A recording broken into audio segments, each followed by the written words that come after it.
learning from all these videos. I think we'll just keep our comments to small ones. Anybody has any particular comments, short comments for Rajesh's wonderful presentation? I'll just put in a small comment from my side. So what you have driven is absolutely correct.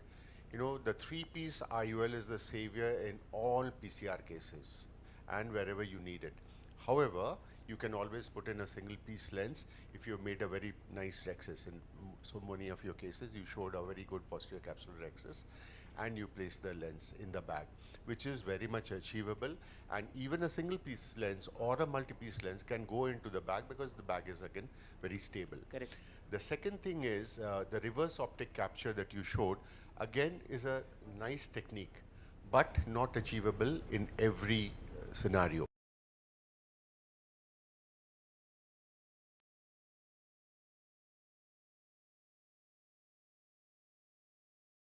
They are made or manufactured to be uniplanar. So when you are prolapsing out the optic through the anterior capsule, what you're also doing inadvertently is the haptics are going down a little. So if it goes down a little, then it depends upon the size of the rexis, the anterior capsular rexis, whether it will stabilize. Otherwise, and also it depends whether you have a conversion of the posterior capsule rupture into a rexis. If you have a posterior capsular rupture which has been converted to a rexis, then it is much easier. So even if the haptics are slightly pointing downwards towards the vitreous, it still is achievable. But if it is an open bag without a rexis, posterior capsular rexis, then at times the posterior capsular rexis will extend haywire and the haptic might actually dip into the vitreous. So it becomes an unstable situation. So these are certain aspects, of course, that one should. So as far as reverse optic capture is concerned, in my experience, I experienced when the vitreous phase did not disturb in whichever cases, that whenever the rent happens in the last stage when the vitreous phase is intact, then the optic capture becomes easy because there is normal vitreous upthrust. When do a vitrectomy, then there is a little hypotonia and lens tries to sag down. So it is very difficult to do a ROC. So these are few practical aspects that one needs to see. And the last thing that I would say is, of course, triamcinolone assisted AC wash at the end of the surgical procedure, because that is where you will be able to detect even a strand of the vitreous which is projecting into the one of the ports maybe. And that's very important because that strand actually has a bearing on the base of the vitreous. And if the base of the vitreous is pulled, at times will fibrose, and that pull might have a tear at any point of time. Correct. Thank you very much. In that case, Dr. Joshi, in that case, in third case probably, you told that you started, and why you changed the idea?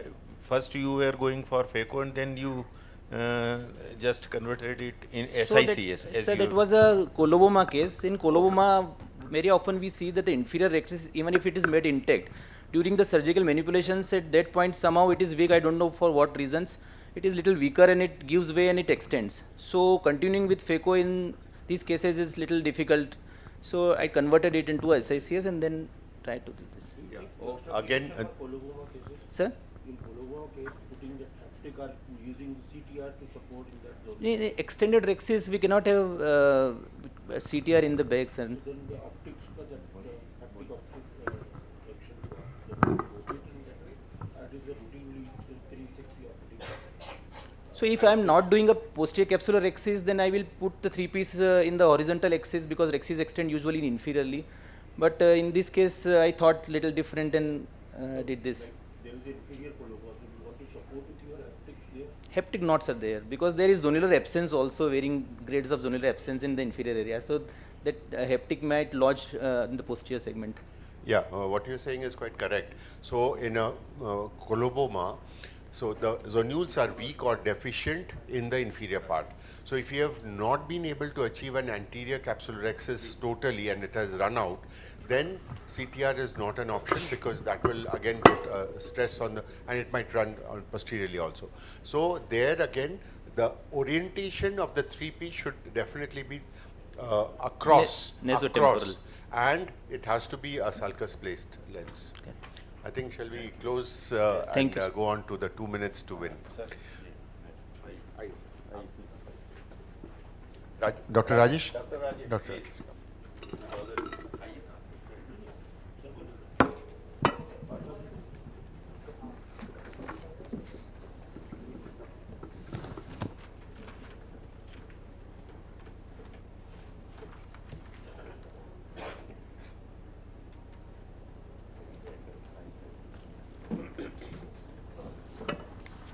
So I think the winners are all here for the 2 minutes to win, and I'm sure that everyone is going to be a winner. So Ashutosh, what is the format of the 2 minutes to win? It's a 2-minute video. Hi, good morning. So we'll start the competition session, 2 minutes to win. It's a video with a pre-recorded voiceover for 2 minutes and followed by a 2-minute discussion. We have 6 judges present with us today, and the scoring will be out of 100. Thank you. Enjoy the session. So I think for the want of the time frame, so we'll have one judge ask one question, and I mean 2 judges asking one question each, short questions and short answers. And I think witty answers will also be a scoring point, okay? And witty questions too. So we start with Dr. Bharat. Dr. Bharat, are you ready? Yes. Right. So, ring infiltrate revisited, the diagnostic trap. Dr. Bharat Gurnani. So we have a timer. 2 minute का timer रख देना भैया.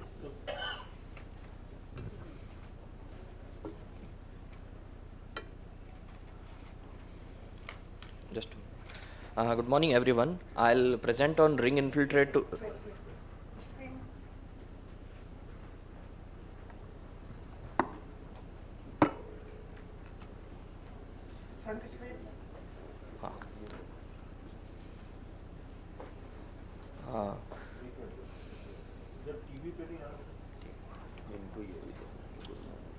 Good morning, respected judges and colleagues. Yes. अच्छा इधर नहीं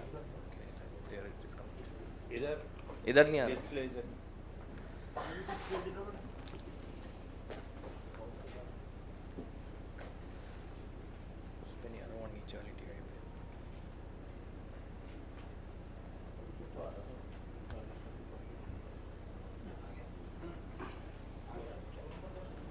Good morning, respected judges and colleagues. I'll be presenting on ring infiltrate revisited, the diagnostic traps. Ring infiltrate is traditionally considered a hallmark of acanthamoeba or fungal keratitis. However, in clinical practice, it may be encountered in bacterial, viral, and rarely pythium. Pythium ring infiltrate has not been reported. It may be a presenting or evolving feature of pythium, resulting in misdiagnosis or delayed therapy. And I encountered 5 patients, which I'll discuss how they presented. These are the details of 5 patients, how they presented, and these are the few images. I'll discuss each of them one by one. The first case was a pythium masquerading as fungal. It was a 45-year-old male with vegetative trauma, presenting after 12 days with hand movement vision. There was a central ring infiltrate with minimal amount of hypopion. Initially, it was treated as fungal keratitis, but later there was no improvement, underwent TPK. The button culture reported pythium keratitis. The second case was pythium masquerading as bacterial keratitis. It was a female without trauma, presenting with 10 days of history, hand movement, vision, central ring infiltrate with perforation. Initially treated with antibacterials, but there was no improvement. Later confirmed to have pythium and underwent tectonic graft. Case 3 was pythium masquerading as fungal, classical appearance as fungal keratitis with hypopion, but there was no improvement with antifungals, necessitated TPK and diagnosed with antipythium and treated with antipythium therapy. Case 4 was mythium masquerading as viral keratitis, 60-year-old female with 14 days history, PL vision, ring infiltrate with desmetocele, initially suspected to as viral keratitis. but due to atypical presentation, it was later confirmed to be as pythium on ring tip button culture. Case 5 was again pythium with masquerading as fungal peripheral ring infiltrate treated with antifungal therapy, but later necessitated TPK and the zoospore formation showed pythium. So, what are the take-home messages? Ring infiltrate can be a diagnostic dilemma, or it can be rather than a disease-specific sign. The overlap with fungal, bacterial, viral, and acanthaema frequently leads to inappropriate therapy. Delayed initiation of anti-pythium therapy in our cases led to various progression of like corneal melt and so early suspicion, prompt microbiological correlation, and timely intervention or targeted therapy can significantly alter the outcome. Thank you, one and all. Anybody with a cornea background? Any? Nobody? Okay. Okay, So, Bharat, yes, sir. all these cases that you showed, Yes, sir. is there a way in which we could diagnose pythium in the first place before going into the surgery? Sir, the few hallmark features are there like tentacles, peripheral furrowing, early guttering, and limbal involvement. Early limbal involvement is a classical sign, but tentacles are usually not seen in all cases. So, if after initiation of certain therapy, because on smear diagnosis it usually mimics fungal, and everywhere we don't have the diagnostic modalities available. So after you just call the patient after 3-4 days, if you are feeling like your treatment is not working or the infiltrate is progressing, then the suspicion should arise. Are we dealing with something else? The pathological examination for pythium directly, if there is a suspicion on day 1 itself before you go in for the surgery? Day 1 it's very difficult, only if you have a high clinical suspicion and the classical hallmark features are present, then only you can pick it up. Otherwise the the zoospore culture after 3 days usually gives the diagnosis. So that's why it's we have to keep in mind that ring infiltrate can be a feature of pythium. If your treatment is not working, we should think in other directions and go for zoospore culture. Right. Thank you very much. Any other questions from anybody?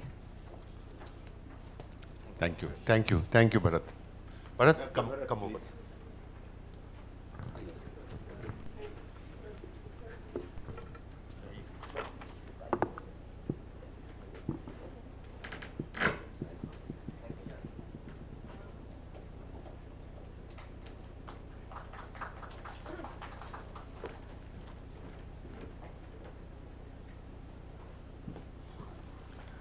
Our next president, I think that was a very good set of cases that Bharat showed, and I think these are important aspects in which the clinical suspicion and then the pathological diagnosis is what should hold.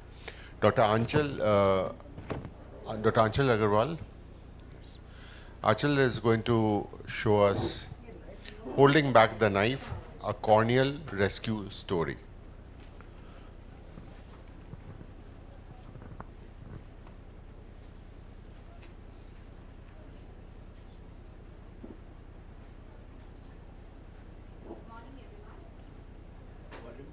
Mike.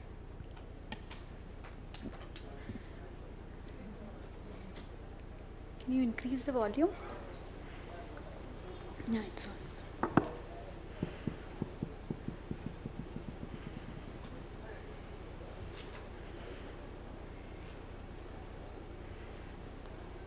Good morning, everyone. This is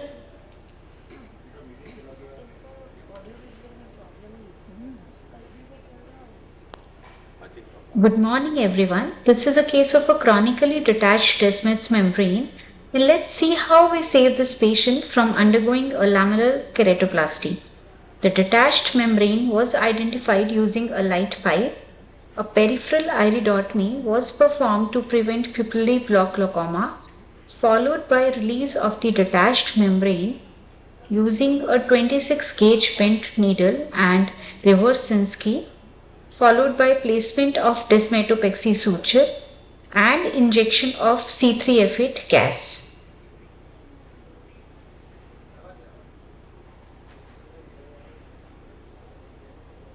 So now we see after 3 days, unfortunately, the membrane was still detached and there was an area of persistent DMD. Rather than giving up and moving straight away to keratoplasty, we decided to go back. This time, a more meticulous and aggressive release of the fibrotic membrane was carried out, and the fibrotic leash, which was preventing Descemet stromal apposition, was identified and released, followed by longer and full thickness compressive sutures and repeat C3F8 gas injection.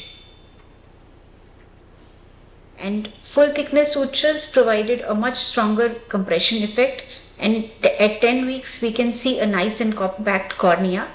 So in a recalcitrant DMD, releasing the taut fibrotic membrane can sometimes help return the membrane to its natural position, hence avoiding the need for a DSEC, because the best graft is the one that you never have to perform. Thank you. Thank you, everyone. Thank you, Dr. Achal. Excellent case, I think you've shown. It would be very nice if you could have shown the initial ASOCT picture. So the initial ASOCT, did you have an initial Yes. ASOCT? I think that was, yes. Okay, right. So in this initial ASOCT, the importance of this fibrotic Descemet's detachment is definitely something that one has to look into. And also a series of the anterior ASOCT which gives you whether the Descemet's has scrolled out or not also. So the ASOCT gives a full picture of how much it is settling, and I think the intervention of surgery in which you put in the sutures is absolutely the correct thing, and to drain out the fluid from the Descemet's detachment is also the right way to go ahead for it. Yes. The only thing that happens is you induce astigmatism, but that is of course a lesser evil than not having to put in the sutures. Yes. Right. Any questions? What was the cause of failure in the first case that we could not remove the Mike, membrane totally? What was the cause of failure in the first attempt? You could not remove the membrane totally, or you have not Sir, identified? there might be two reasons which I felt. Firstly, in my first attempt, AC was filled with saline, so my sutures were not full thickness, which was shown in ASOCT as well. Because second time I took longer and deeper sutures, and they were full thickness, and they were giving a good compression effect. And second thing, because in my second attempt, because that was my only and last attempt which I could give, so I went in with more thorough removal of the membranes. So, Rather than suture, probably the incomplete removal of membrane probably has caused the problem. might be, sir. So it is a fibrotic Descemet's now.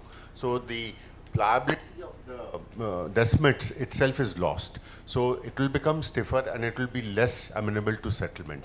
But I think you've done the right way and put in the sutures at the right time also. First, of course, we do try without putting in the sutures if it settles.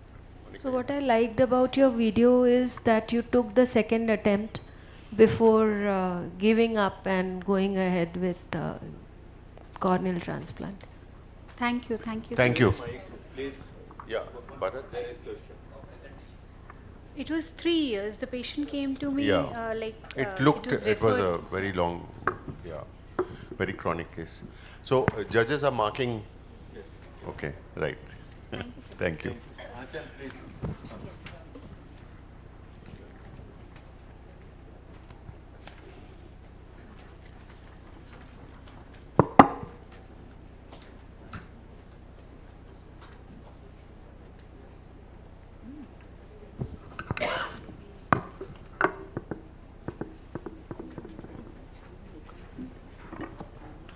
So we come to the next, Dr.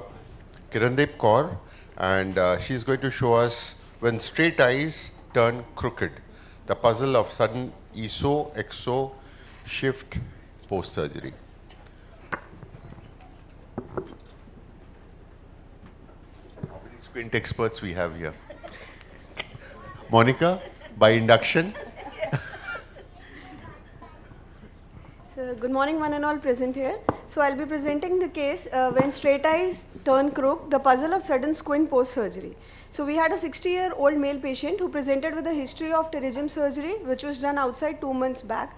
He complained of diplopia and inward deviation from immediate post-operative period. So this is the 9-gaze photograph showing the primary gaze esotropia and a limited abduction of the left eye, and the forced duction test was positive. So the underlying mechanism was thought to be the rigid medial scar which was tethering the globe medially, leading to esotropia and rotational restriction. So we cleared all the adhesions, and the dense fibrotic tissue medially was identified and dissected out. So I did till here the procedure was done under topical anesthesia. I remired the squint, and then we replanned the surgery for squint. RNR was done on table, and finally instead of the primary direct closure, I used an amniotic membrane to prevent secondary restriction medially. So this is the immediate post-operative picture, and this is at 3 months, wherein we can see orthotropia and full abduction which was achieved. So what are the important tips which during primary pterygium surgery we have to take care? Surgeons need to respect the medial rectus muscle and the surrounding tissue. We have to avoid excessive conjunctival and tenons excision, minimize the cautery, ensure adequate conjunctival autograft, and always check for ocular motility at the end of the surgery. Important tips for squint correction is to expect dense fibrosis medially. We have to locate and protect the medial rectus during the primary dissection itself. We have to release all the restrictive adhesions, perform a repeat forced duction test on table, repeat squint measurement, and then plan the surgery recession and resection accordingly. We have to minimize creation of new scar tissue and ensure that there are smooth tissue planes to avoid any secondary restrictions. Thank you. Thank you. Excellent. Yes. Questions? Yeah, Monica. So this is a very common complication which can occur after pterygium surgery. Definitely it has a message that we should take care when we are performing pterygium. But one point is that there is nothing new in this presentation. Ma'am, the important thing here is like once we release the adhesions, because there is a dense fibrosis, the medial rectus has also got damaged.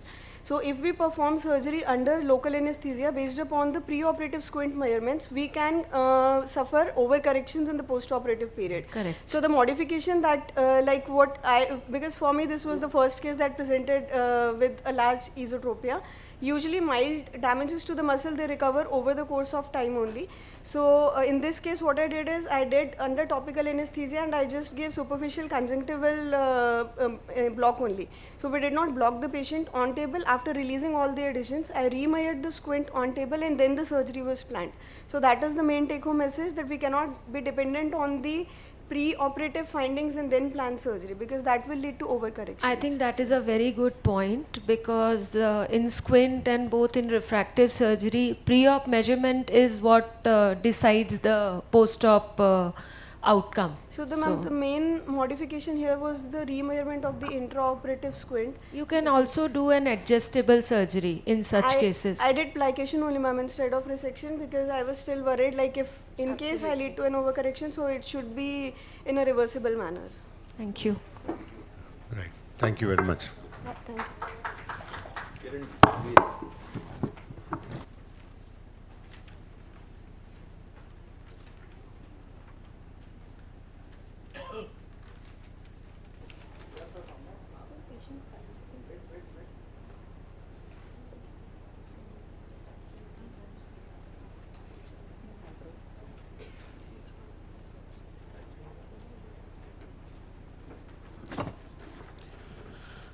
So we come to the next. Dr. Paresh Nichlani is going to show us tailoring IOL exchange scenario-based insights.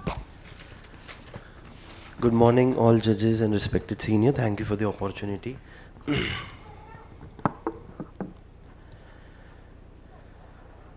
So we come across many a times so first of all, be cautious while implanting the lens.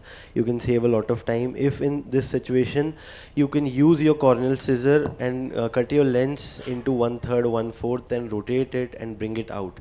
The thing to be kept in mind is you have to fill your viscoelastic over and under the IOL to protect the endothelium and the bag. You can cut your lens into half as well and bring each piece separately. In a case like this where the operation has been 1 month old, do a good viscodissection, and with gentle manipulation you can separate your lenses because the adhesions are not that strong. Bring your lens into anterior chamber with gentle manipulation and rotation, cut it into half, and you can remove and place the desired lens. Do keep injecting viscoelastic over the period of time. In a case like this, where the lens is hydrophilic, you can bring it out without cutting because the lens is very flexible from a 3 mm incision. Keep in mind not to exert excessive pressure on the zonules or on the bag, and do a AC wash with triamcinolone to clear out all the vitreous stand. In a case like this, where the dislocation has been very old, keep cautious, remove your lens gently, and you can implant a 3-piece lens. Always in the end check for a good central pupil margin. In a case like this where you have old lens and adhesions are there, try manipulating if not coming out, you can cut the haptic, gently rotate the haptic. So I was successful in removing one of the haptic. Remove it and you can implant the desired. Always do a thorough vitrectomy or a AC wash with triamcinolone and check for the central pupil. In a case like this where the ACL is there, it usually gets stuck in the angles, so be very gentle or you can land up into iridodialysis. Bring out the lens. In a situation like these, iris clip are too much of a savior, and you can give a good desired result. Thank you. Excellent, Paresh. Questions from the judges?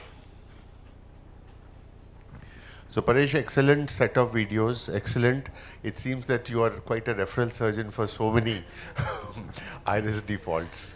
So what are the things, like after removing, in the pre-operative scenario, what are the things that you'll take into consideration whenever you're removing and exchanging an intraocular lens? Sir, in pre-operative scenario, you have to do a thorough fundus evaluation to see if there is any posterior pathology, because sometimes there is some rent is there because of the referral, and you have to see whether the lens material is there, or you can plan accordingly. Always keep your armamentarium ready with all the backup iris hooks, capsular hooks, and 3-piece and AC iris clip IOL. Also, do check the integrity of the lens. Do a thorough dilated evaluation. Do check the integrity of the lens, where the lens is stuck, if the lens is tilted or not. What is this architecture of the capsular bag? In that way, you can plan your surgery beforehand in your mind, and during surgery, you won't face any surprises. Right. So additional, just 2 more points. One is the biometry. The biometry evaluation has to be as accurate as possible, because though it's a secondary IOL that you're putting in, you have to be as close to emmetropia as possible. Number 2 is the corneal endothelium. The corneal endothelium has to be protected very well by high molecular weight viscoelastic, and the places where the corneal endothelium itself is at risk, there of course counseling the patient that there could be a possibility of a corneal surgery as well later. Definitely, sir. Thank you, sir. All great, wonderful. Thank you, sir. Thank you.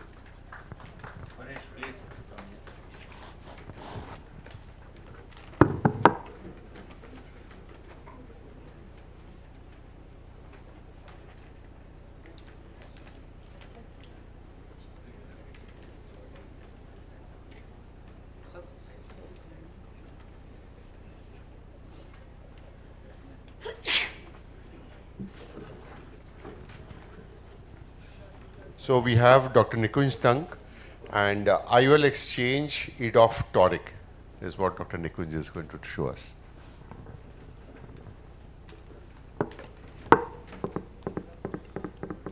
Yeah, good morning to all. I'll be just following up a little bit on Paresh's video, but this is a case which was done perfectly normal rexes, normal IOL in the bag, and the patient was not happy, so I had to exchange the IOL. Can we play the video? Case of IOL exchange for an EDOF toric due to refractive surprise. It is a case of 55-year-old gentleman for whom I implanted right eye toric EDOF based on biometry. His left eye was fine, but right eye vision stopped at 612 and even was not improved with cylindrical correction after 3 months. Before surgery, the company-based calculator suggested me to implant a 3-diopter cylindrical lens. And after these issues, we calculated with Barrett also, and which was suggesting 2.25 cylindrical lens. For any IOL exchange, you need to make the IOL free from the capsular bag and inject OVD all around 360 degrees. I'm using an iris spatula to do a sweeping movement and do a blunt dissection under the capsular access margin, making sure there are no adhesions. I'm using Kugler hook to move the IOL and then getting the first haptic out of the bag into the anterior chamber. For the other haptic, I'm using Sinskey hook to support that. I'm coating the endothelium with dispersive OVD now. I'm using the microtine cursor with my left hand and using Robert Osher IOL cutting scissors to cut the IOL into anterior chamber. I'm cutting the optic into 3 pieces so that it can be removed from the small incision. The first optic piece with the haptic is removed from the main port. After cutting, second piece is also being removed. For the last piece, I rotated it 180 degree opposite so that the haptics doesn't get stuck at the main port. You can see the complete IOL into 3 pieces here. Now the new IOL with same sphere but the different cylinder 2.25 is being implanted. And just like routine, IOL is dialed at the desired axis. This technique is completely sutureless, safe, and done under topical anesthesia. Always calculate torics with multiple calculators. Thank you. Hello everyone, I'm sharing a case of...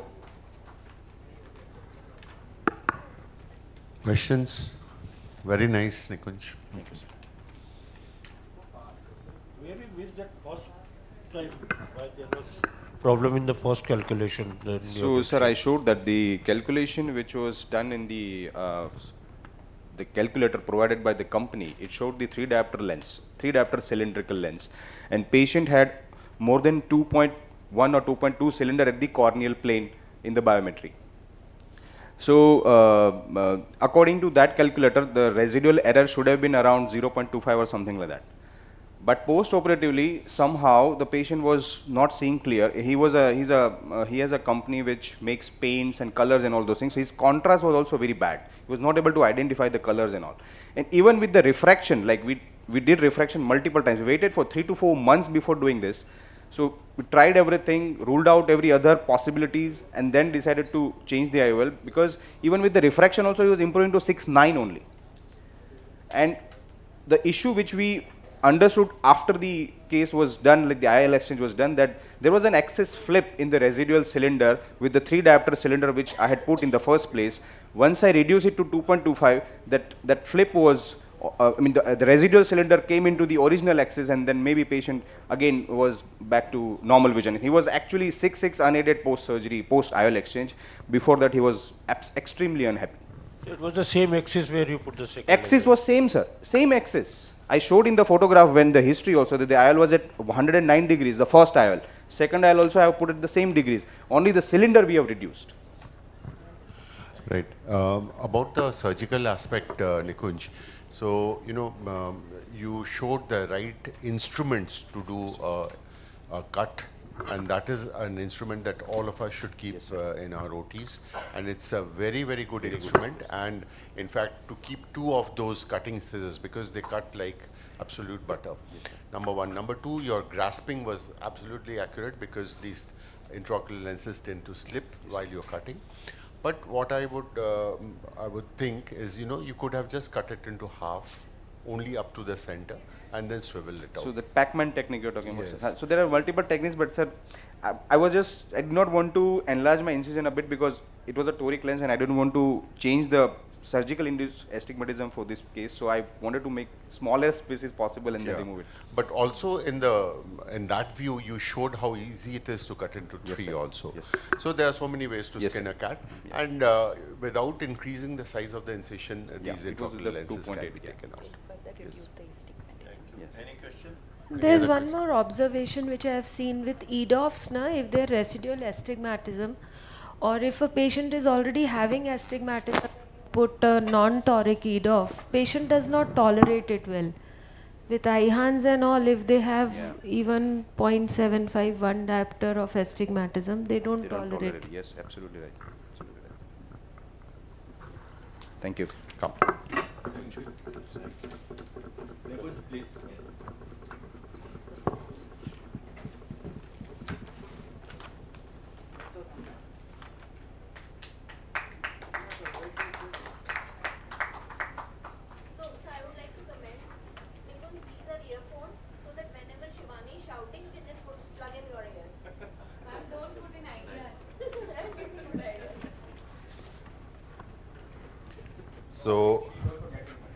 We have Dr. Rohit Agarwal, and Rohit is going to show us simul-troch method and redefining trocar placement in vitrectomy.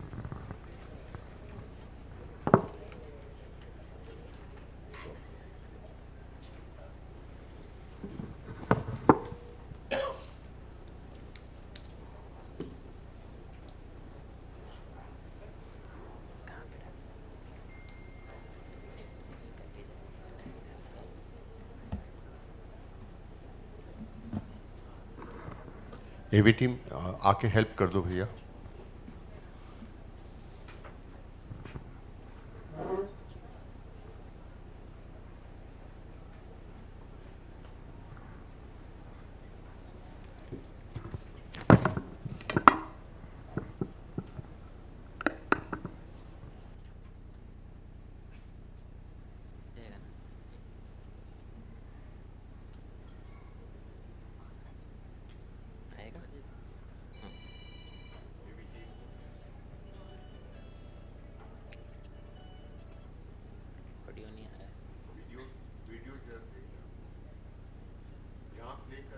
इसमें copy paste कर दूं क्या?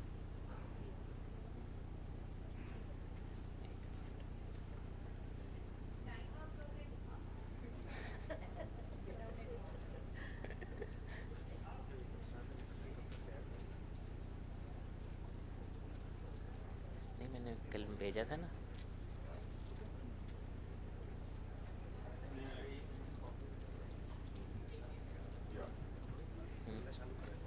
ठीक है.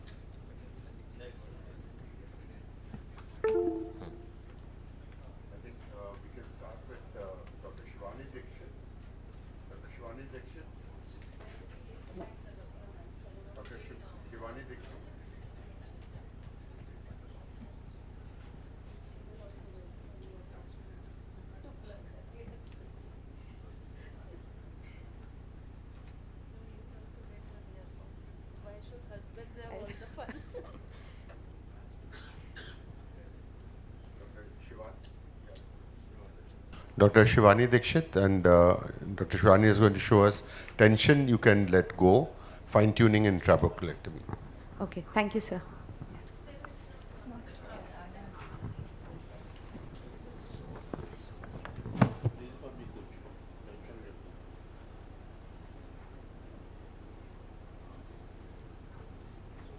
Trabeculectomy.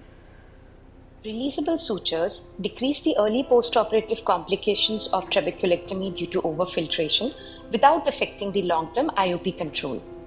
This video shows how to take a releasable suture with Cohen and Osher technique.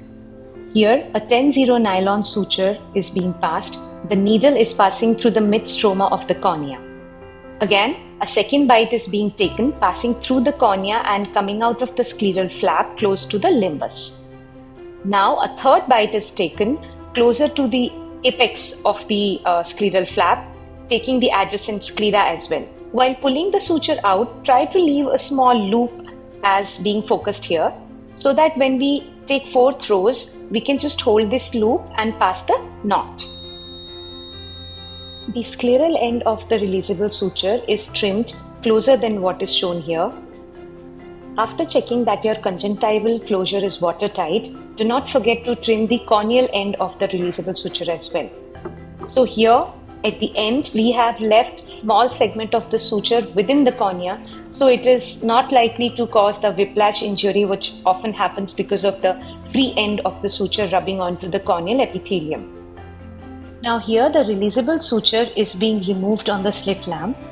With the 26 gauge needle, this suture loop is nicked out.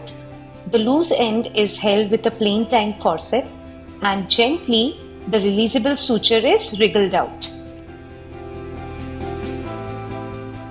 Often it is followed by a gentle bleb massage, and we can see that here the bleb has started elevating.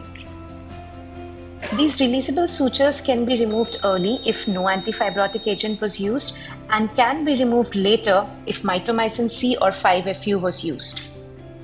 Thank you. Hello. Let's see that how can we... Thank you very much, Dr. Shivani. questions from the judges? So I just have one question. This is a very normal thing. I mean, releasable sutures are very common. So why in 2 minutes to win? Like, what is new about this? Ma'am, there is nothing new. It's my ignorance. I didn't know that this was a competitive session until yesterday. I thought it's a 2-minute informative video, so I had submitted this. So apologies. No, that's okay. So good information with the MIGs coming in a big way.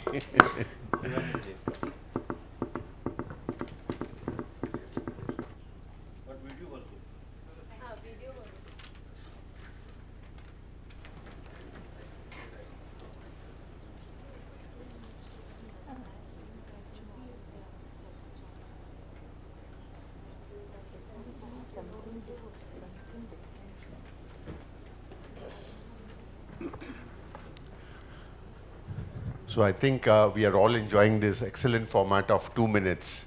So win or not, 2 minutes gives us so much of information, and it's actually a ophthalmological reel that we are seeing now, is it not? And we are all captured in attention. So the next, oh, Rohit is ready, right? Yeah, Dr. Rohit Agarwal, please. Yeah, good morning everyone. Presenting simultroc technique, a simple modification for simultaneous 2 trocar insertion during pars plana vitrectomy.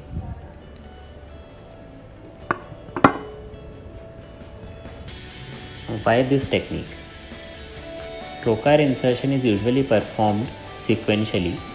This requires repeated globe stabilization, multiple hand movements, which may increase globe manipulation and consume valuable surgical time.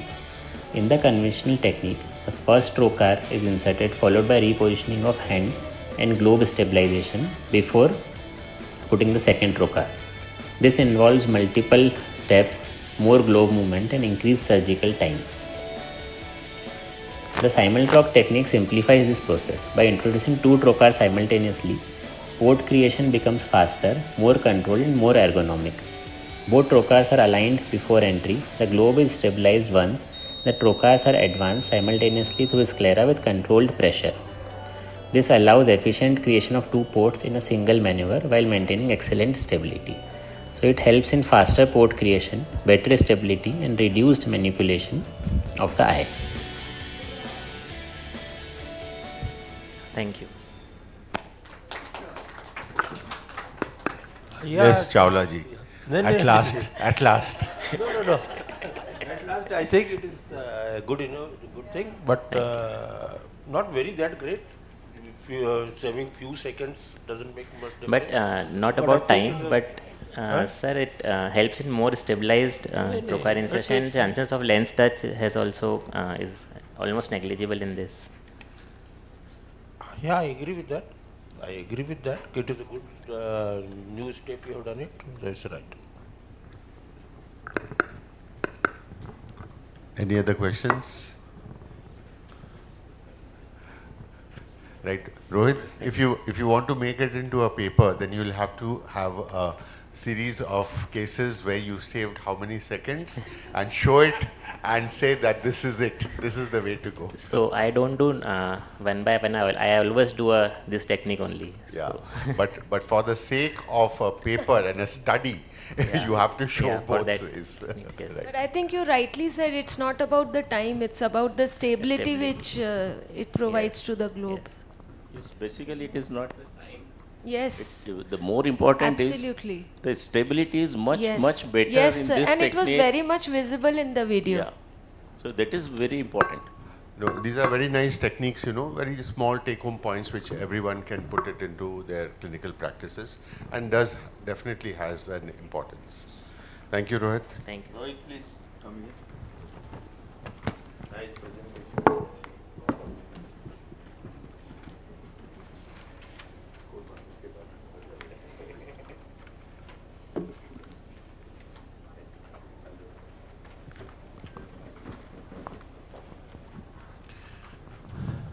So, Dr. Ashutosh Agarwal, settling the unsettled.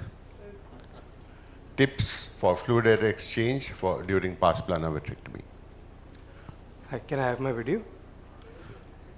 Chawla ji, again on your toes, please. full screen, please. Yeah.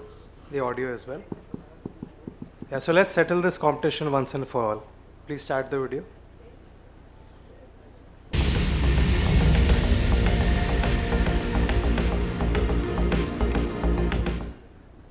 A fluid gas exchange is one of the most important parts of settling a rheumatogenic retinal detachment. And once a thorough base excision is done, it's important to identify and mark all the breaks. We drain the fluid through the most posterior break, and if a drainage retinotomy is needed, we prefer to create one in the nasal half of the retina in an area easily accessible with your extrusion cannula, usually in the mid periphery and at an oblique angle around 10 and 2 o'clock.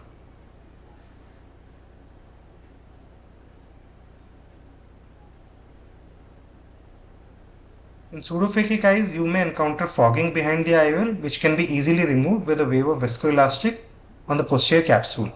At the end of FAX, check for any missed breaks and a proper retinal reattachment. Once that is done, we can go ahead with lasering all the breaks. Make sure that you laser all the breaks and 360 degrees in selected cases. If there is any subretinal fluid around the break, the laser mark will not come up properly. So you can redrain and then go ahead with the laser.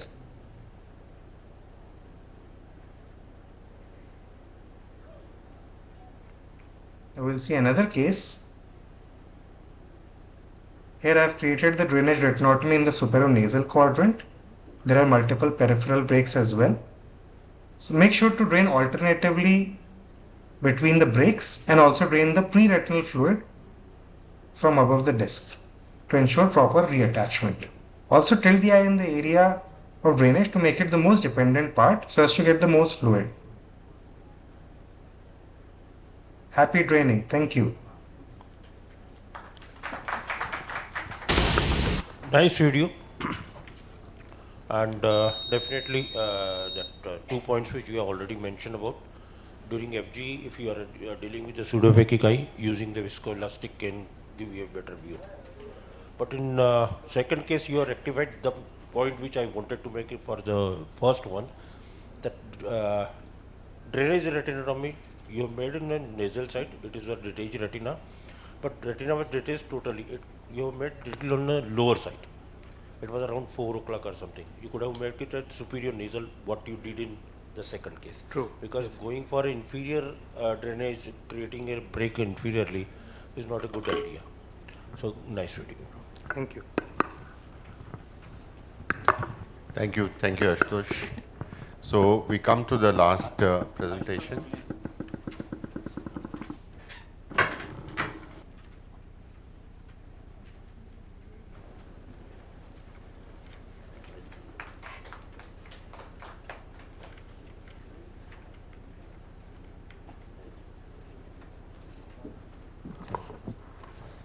We come to the last presentation, Dr. Shirali Gokaru and ptosis adjustment, adjustable levator resection. Adjustable suture levator resection by Dr. Shirali Gokaru. Ptosis surgery is a game of millimeters, where the real challenge is not the surgery itself, but achieving the desired outcome. Despite all calculations, acquired ptosis remains inherently unpredictable. Postoperative edema, tissue behavior and healing can land you with a post-op surprise despite perfect surgery. Success often depends on the surgeon's intuitive judgment, experience and some luck. So this is where adjustable levator resection offers a practical solution. After identifying and isolating the levator aponeurosis, interrupted double-arm 6-proline sutures are used to attach the resected levator to tarsus in a vertical mattress fashion. The key innovation lies in the suturing technique. Instead of tying them permanently, suture ends are left loose with long ends. The eyelid is intentionally positioned slightly ptotic with slip knots tied, exteriorized and taped just below the eyebrow, followed by routine skin closure with interrupted sutures. 2 to 3 days later, once post-op edema has subsided, the patient returns to the OPD. And under topical anesthesia and aseptic conditions, the slip knots are carefully adjusted in sitting position. Eyelid height and contour are fine-tuned to achieve optimal titration. The sutures are trimmed and allowed to retract beneath the skin. This technique is particularly useful in complex and challenging situations where predictability is limited. These are some of the post-operative outcomes. Now, this technique ensures fewer returns to the operating theatre, reduced cost and time, elimination of complex calculations, and the ability to fine-tune results after swelling has subsided. Also, an excellent learning tool for novice oculoplastic surgeons. So the bottom line is, precision is the goal and adjustability is the tool.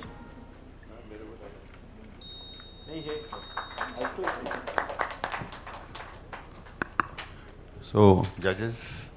Okay. Thank you so much. Thank you. Yeah. So, Ashutosh.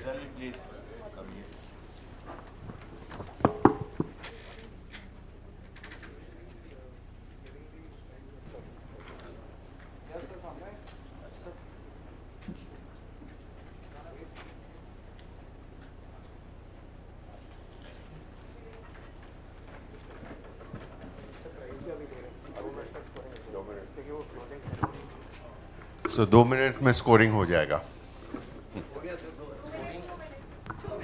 जब तक 2 minute में scoring हो रहा है, सारे speakers please आगे एक रो में आ जाइए, सारे जजेस पीछे एक रो में आ जाइए, तब तक एक ग्रुप फोटोग्राफ हो जाएगा. एंड उसमें आशु और सुमित को भी और श्रुति को भी आना है, कविता को भी आना है और ओबी सर को भी आना है.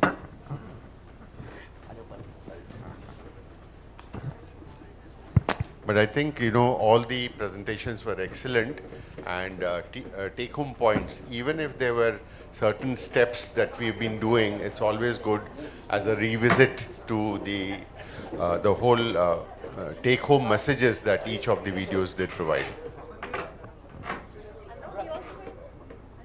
Anurag? Tall personality of ophthalmology. So now we start with the next session, Master Talks in Cataract and Glaucoma.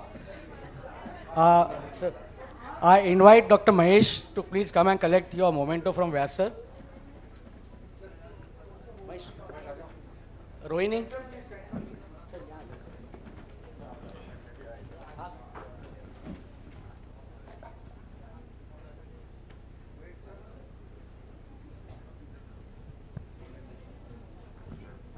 I invite Dr. Rohini to please come and collect memento from Vyas sir.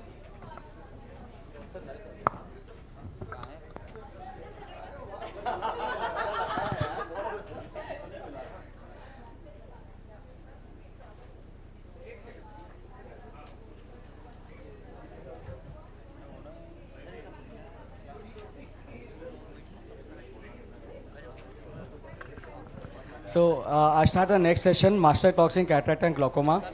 I invite our chairperson, Dr. Pradeep Vyas. Dr. Rajiv Chaudhary sir is not there. Dr. Rajendra Malviya, Dr. O.P. Agarwal, Dr. Satish Premchandani, Dr. Arvind Bhatnagar, Dr. Urvi Buranpur.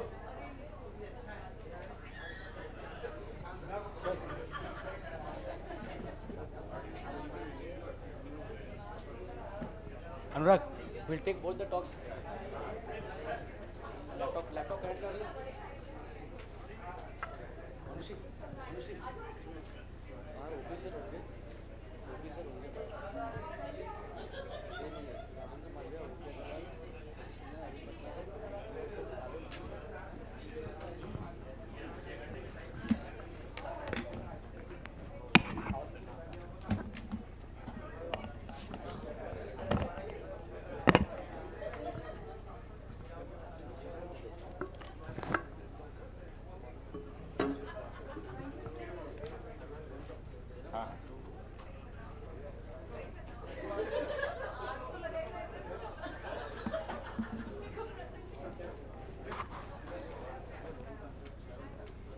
हो गया आ गया होगा.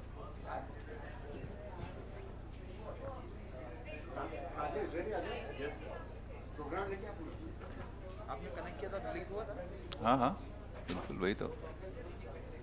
ये है ना stream में.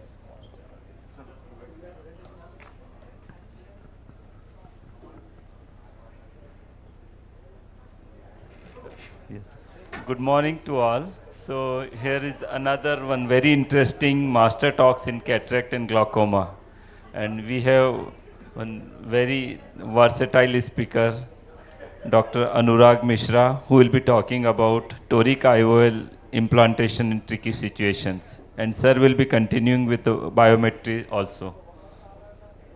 I welcome Dr. Anurag, please.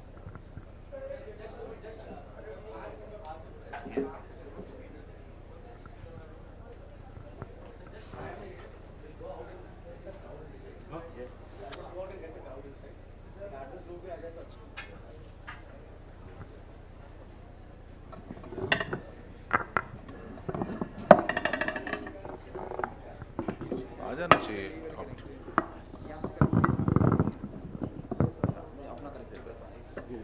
उस side चले जाएं क्या उस साइड यहाँ पे कुछ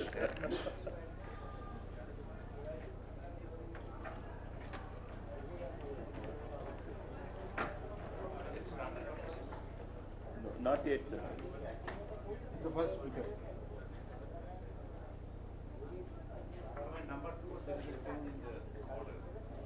He is giving his two consecutive talks. Sachin Tendulkar and Vaibhav Suryavanshi, both.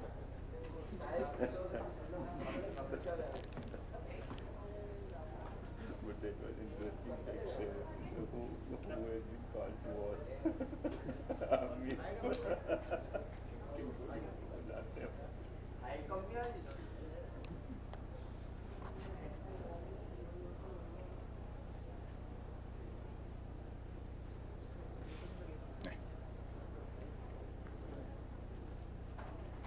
Shall I start? Yes, sir.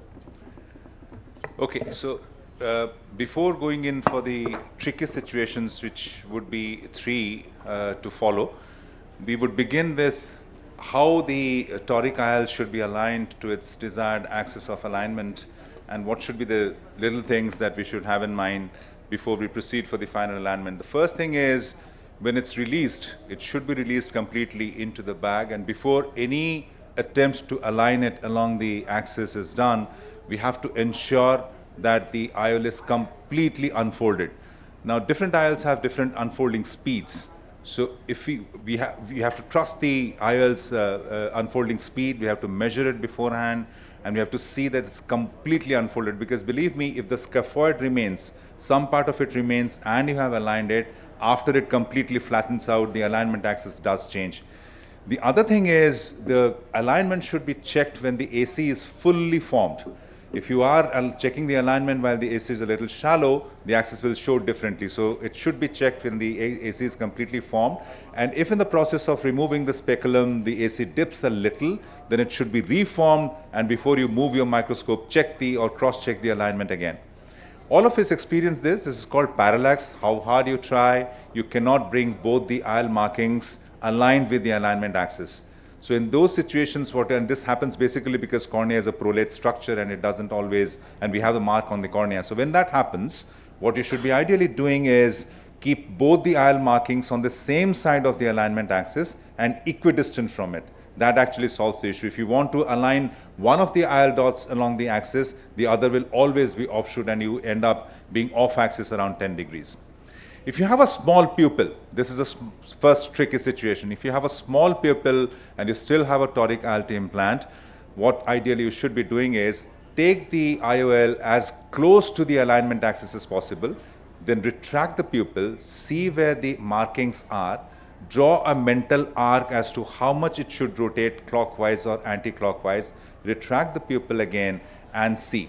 The one handy instrument that comes in really to your help in these situations is the Y hook, which doesn't traumatize the pupillary margin at all, and it retracts the pupil beautifully. However, you can always do it with the Sinskey hook as well, taking care not to injure the pupillary margin too much so as to the physiological pupillary aperture function should not be lost. Now, this is an interesting situation. This was a boy, 12 years old, requiring a T9 toric. Along with that, there was 1.5 diopters residual. So he had a huge corneal astigmatism, which was regular. Now the trick in here is, I must tell you something, the IOL Master 700, which is the go-to optical biometry, will not give you any reading to the biometer and IOL power calculations if the toric trim required is more than T9. it just leaves it blank. It doesn't give you any calculation. So what you have to do is then take all the measurements from the 700, if you're using the 700, put it in an online calculator and then calculate the toric trim, because this will not show you anything. No spherical reading will come, no toric trim will come. This child also had a corneal white to white less than 10. So certain biometers will also not give you a reading if the corneal diameter is less than 10 and 10. So this is a T9 toric, and I'm implanting it under BSS, as you can see. Even a slightest degree of rotation post-operative is not to be accepted in these cases. So what I do is, but you have to suture the wound because the patient is a child. So I take the bite with the BSS. I don't use viscoelastic at all. I don't tolerate even a drop of viscoelastic in the bag when I'm implanting my torics. So the bite is taken while the eye is filled with BSS, and with a little bit of counter traction on with the irrigation cannula, the needle is taken out and then it is sutured without using viscoelastic, even if this is a pediatric surgery. The last, this is the next scenario wherein a toric IOL has been implanted, but as you can see, the vitreous has zillions of asteroids. So the red reflex is not as bright as it should be. So under cover of BSS, what I do is I do a primary posterior capsulorhexis, but this is done just to provide me a window. These patients who are elderly and who have such high density of asteroids usually have a very liquid vitreous, very liquefied vitreous. So you have to take the vitrectomy cannula, don't need to go through the pars plana route. You can use the limbal route, go there, flip your vitrectomy probe, set the cut rate at very high, and all the liquefied vitreous along with the asteroid comes. I understand this is a degenerative process and they can always come back, but at least for a few years, you give the patient a completely clear visual axis and good vision as well. This is the last of those tricky situations. This is a posterior polar cataract. I didn't see the initial part. I noticed that there is a PCR which is extending from equator to equator while I was trying to remove the epinuclear plate. Now here, obviously, the teaching is you have to fill in the chamber with viscoelastic before drawing the nucleus out. And herein, I just lift the subincisional thick epinucleus and stop there and go in with the visco cannula, create a visco barrier there before the defect and completely lift off the epinucleus. That way, it makes it slightly easier to remove the epinuclear plate, and it also stabilizes the anterior hyaloid face that it doesn't rupture. Now with a PC that is open as much as this case, there is a long radial tear, there is a debate whether you should be putting in a single piece IOL at all at the first place. You can if the remainder of the bag is stable and the toric IOL's axis allows the haptics to be placed in an area wherein it is maximally stable. So the IOL is released into the anterior chamber first. You flex the knee of the haptics and put that into the bag first and then maneuver the rest of it. The IOL in the bag, the IOL is in the bag, but the rent is quite big in size. So after confirming that it is close to the final axis of alignment, I remove all the cortex. There is no vitreous loss in this case, mind you. So I remove all the cortex, and now this IOL should not be left like this because the rent is quite superior and subincisional. So I do what is known as a reverse optic capture. So I push the optic of the IOL up above the CCC margin. However, once you do that, the IOL loses its capability to move. So the rotation and the alignment has to be very close to the final axis of alignment before you proceed and do the reverse optic capture. But the reverse optic capture technique is very, very good. It keeps the IOL really stable in tricky situations like these. That's all I had in this segment. Thank you so much for your attention. Putting up the suture, the suture will cause an additional astigmatism. Yes, it will. So the tightness of the suture has to be just tight so that it's as astigmatically neutral as possible. But since this patient was a pediatric patient, so suturing becomes actually inevitable because you never know how the wound will behave, even if it behaves well on the table. So pediatric patients should not be. And the other thing is, even if you don't suture it, the wound healing will also cause a lag. So that will also cause a major shift in the astigmatism. Our objective is not to keep the child spectacle free for a whole lifetime. We want to give him an uncorrected vision as clear as possible for the moment. If the changes come in, they will never be coming in to the extent of 6 diopters or 7 diopters as the T9 is trying to neutralize. So even if it comes and regression happens to the extent of 0.5, 1 or 1.5, it's still manageable.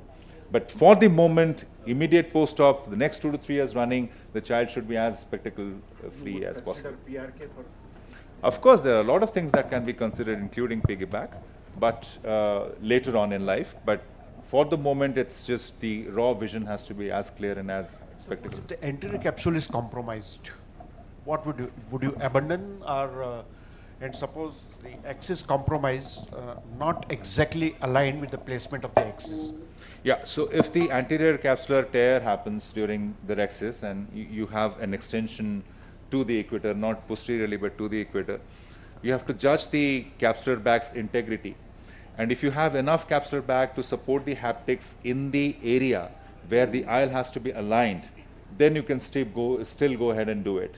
But if the extension has happened where the haptics have to go in, then it is better to abandon the idea. So do we have any nomogram for pediatric cases regarding K1, K2 or something? No, it's actually, we know that with age, what shifts in the astigmatic phase is ATR. So it is better to keep them on the WTR side slightly. I mean, that's the general rule, but particularly for children. And you don't mind keeping a 0.5 to 0.75 WTR because they have a long way to go. So the drift might just happen more than a standard 0.3 or 0.4. Normally also the corneal curvature may change. So if the pre-existing, this is a general rule of thumb that I follow, if the patient is having ATR pre-op, the WTR component should not be large. But in case of children, you tend to keep them on because then it gradually goes to 0 with age. Right. Thank you.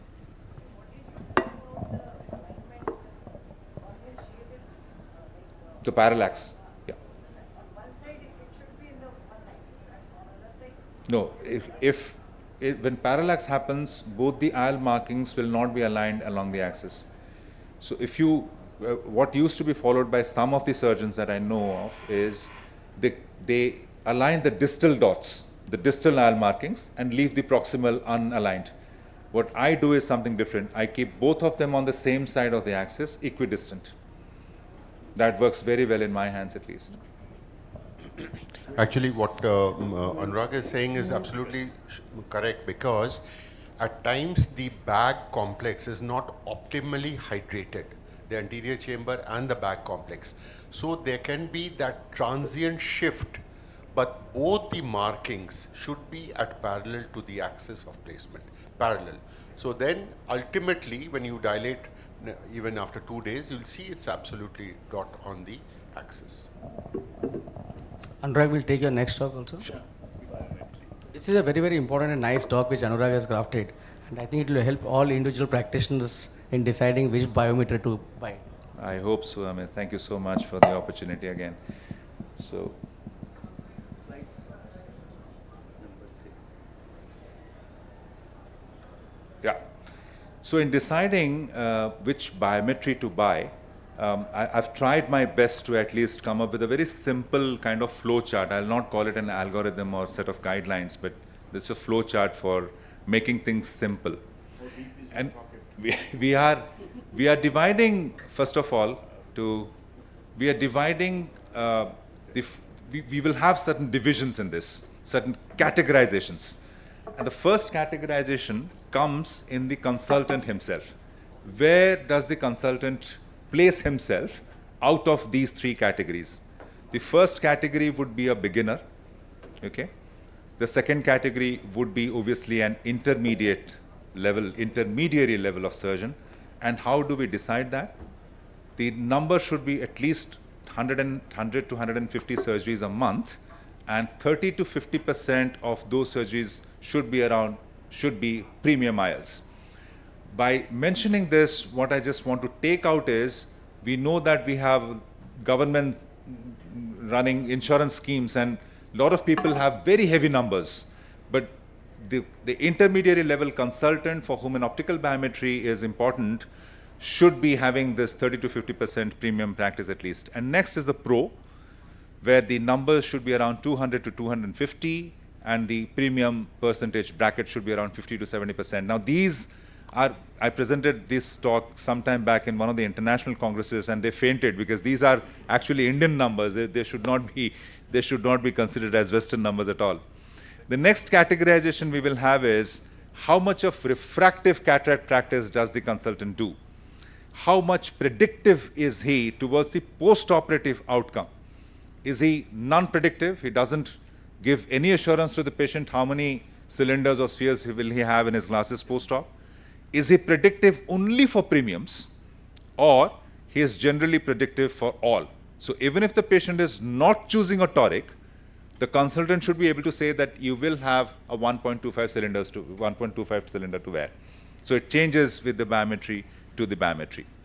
The third categorization we will have is obviously on investment. So if it's a primary equipment that the consultant wants to invest in, or it's an upgrade. I already had the IL Master 500, I want to upgrade it to 700. Sometimes they also come in combined deals.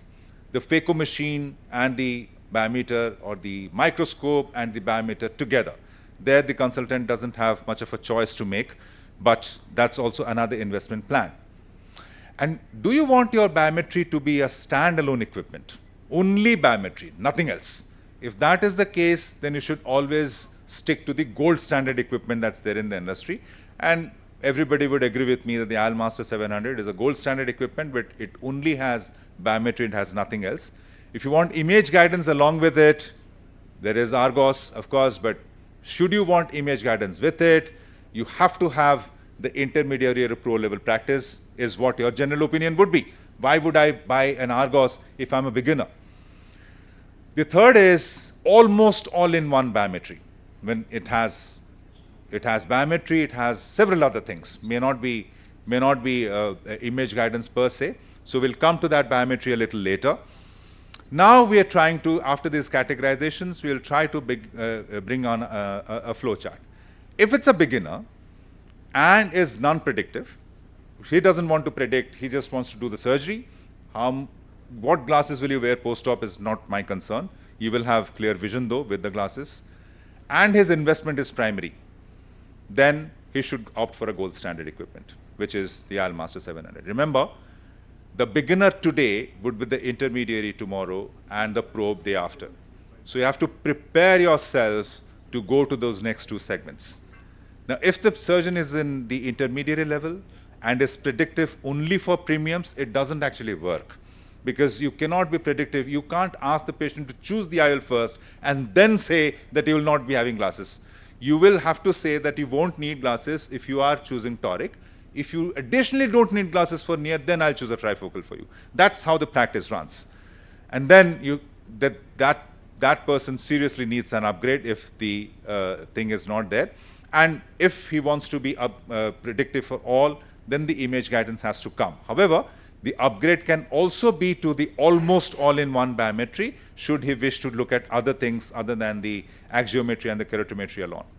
Now, if there's a beginner surgeon who wishes to be, which in my opinion every beginner surgeon should be, predictive for premiums even at the start of his practice, then he should upgrade and the same flow chart will operate for him and image guidance should also come in.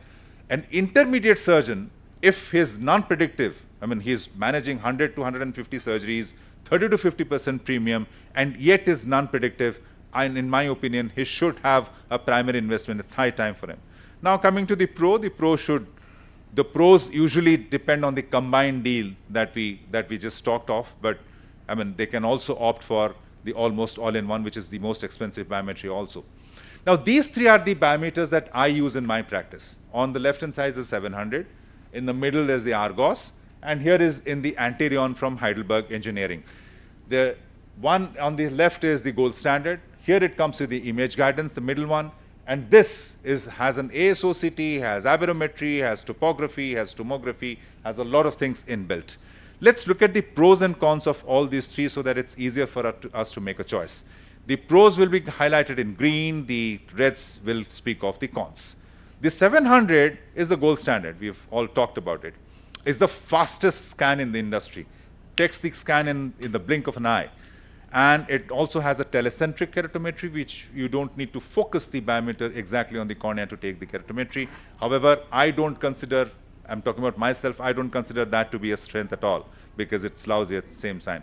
And it has a very robust reliability cross-check. It will give you the center of the fovea and which the light ray has hit to take the axiometry. However, it has unreliable case for low torics. If your practice is based majorly on T2s and T3s, this case that has derived from the 700 are not exactly reliable. It has unreliable W2W also for phakic if you have your practice in that segment. And there has been no software upgrade till the time it was launched. Zeiss has to be credited for the fact that they have maintained its relevance in the industry, but they have not upgraded the software at all. Coming to the IDOS, it has the best white cataract penetration. You don't need the ultrasonic biometer at all, almost 0.01. Most reliable keratometer for toric practice. In my hands at least, this works the best.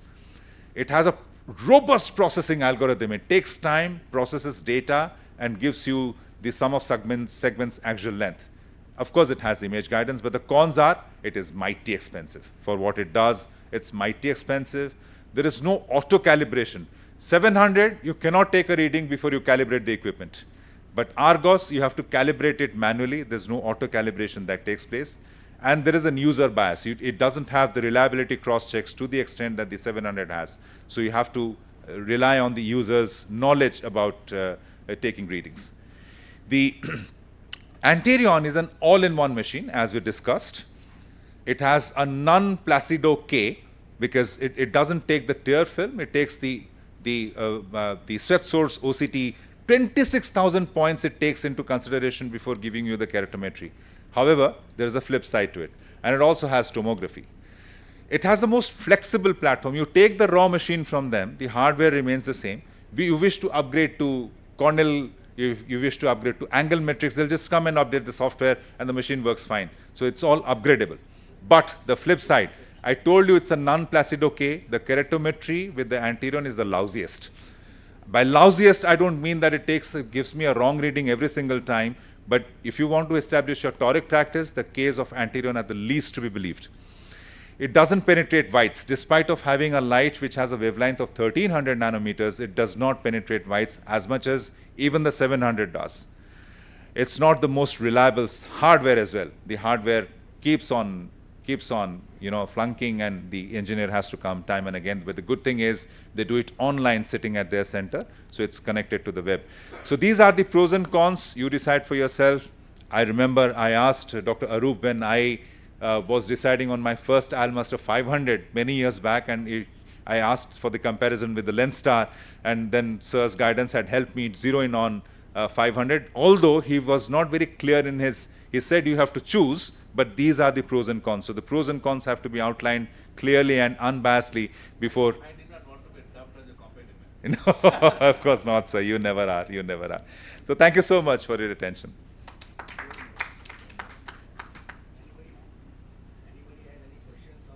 Guidance from Anurag, I mean, he is well versed, you can always ask him. Thank you, Anurag. He's here till afternoon 1 o'clock. Our next speaker, Dr. Arup Chakravarti, he's going to talk on what I'm doing differently this year.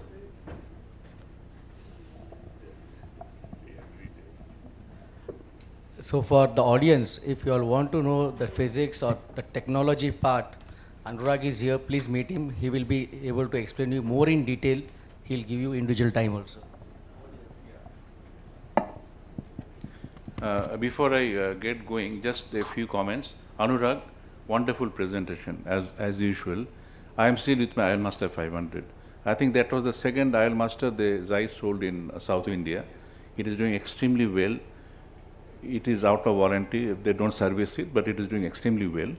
He doesn't measure white cataracts, it doesn't measure the hard nucleus cataracts. But then I have my A scan, immersion, which does a good job. And as regards it is a low density keratometry that you get with 500 compared to 700. But then I have a topographer, two topographers actually. So I mean I can measure out the cornea pretty well. So I have been able to postpone the decision to get 700 or any other any other comparable machine. Because they're so expensive and after sales and all that. So I'm pretty happy. So that if we don't have the high-end machines, which he loves toys, and any latest card comes to his stable, you say, and so you don't have to do it. But there are other options. Recently, we had a webinar. Warren Hill spoke for 1.5 hours. 2:30 a.m. he started speaking, where he was talking about the iStar, and that is going to be the best machine that is available for this purpose. So it is not yet launched. I think this American Academy, they will be launching it, and after that it will come to India. So, all of us are cricket fans. So I just read a report from Harsha Bhogle that Vaibhav has not scored a 50, but I'm so happy. His score is 44 because all are boundaries and no sixes. That means, he has learned, he is changing. Vaibhav Suryavanshi has learned that to cover the long distance, to stay alive for a long time, he has to be more safe. So we keep changing our technique, surgical, and every year, when we find that we have picked up some bad habits, or they have to be discarded, or I see Anurag or Partho or Amit presenting some good, techniques, I adopt them. So it keeps on changing. So I'll show you a few things that I do. Now, for supra-hard cataracts, if you have a problem, for example, the phaco machine has gone off, for some reason, the nucleus, you are not able to proceed with phaco chopping. So here, you just fill up the anterior chamber with a OVD. I would prefer a dispersive OVD in the front and a cohesive OVD where action is happening. So if you see here, I am taking 2 Sinskey hooks, which are very close to the crack line which has developed. So there is not much of lateral separation.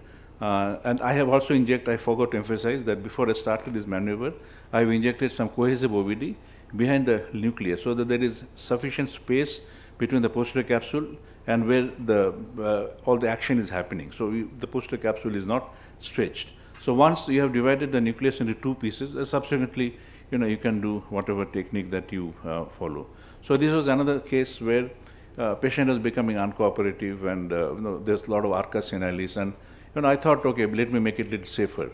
And so again, I went with my 2 Sinskey hooks. You can use the Sinskey hooks from both the side ports or from the main incision as you see here.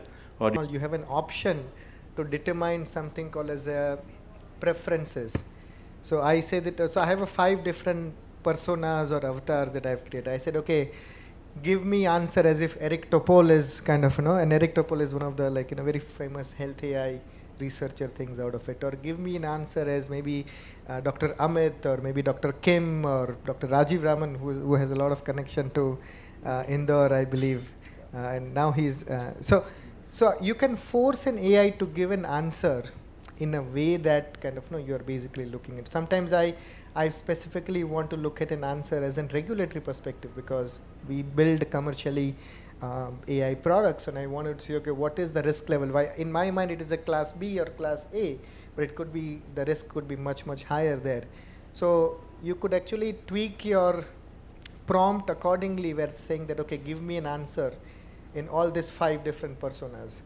And then I build my own judgment out of it. So I don't depend on AI's answer as it's not a ready-made answer that you will get. It's just in directional, and then you still have to use your knowledge to kind of know. Human. Yes, absolutely. So I think we have a question from the audience also. Dr. Somani, please. Can you ask a question? No, JD, have a seat. Microphone, sir. Sir, mic.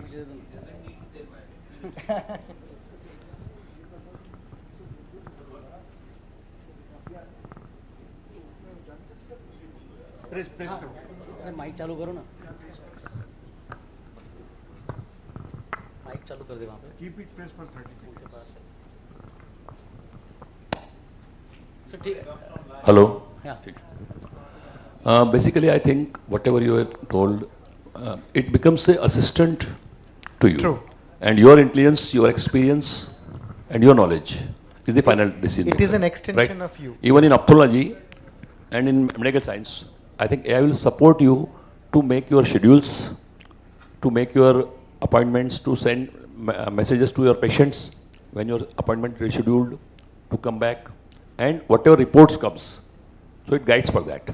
But ultimately, empathy, your judgment, and your skill is the super, ultimately, that it can't create. Absolutely. So in any future, it is not going to take over the medical science. No doubt, sir. No doubt. So that's I think. Sir, Yes. Dr. U.S. Tiwari, sir, you And have even for whatever you are giving the uses of other things, what you just told now in last 10 minutes, Yeah. ultimately it is a helpful aid to you to control your work. जो lengthy रहता है, it is just condensed and given to you, and ultimately your decision is the final. Right? Sure, true. So it has always been adjoint to the medical science. True. Okay.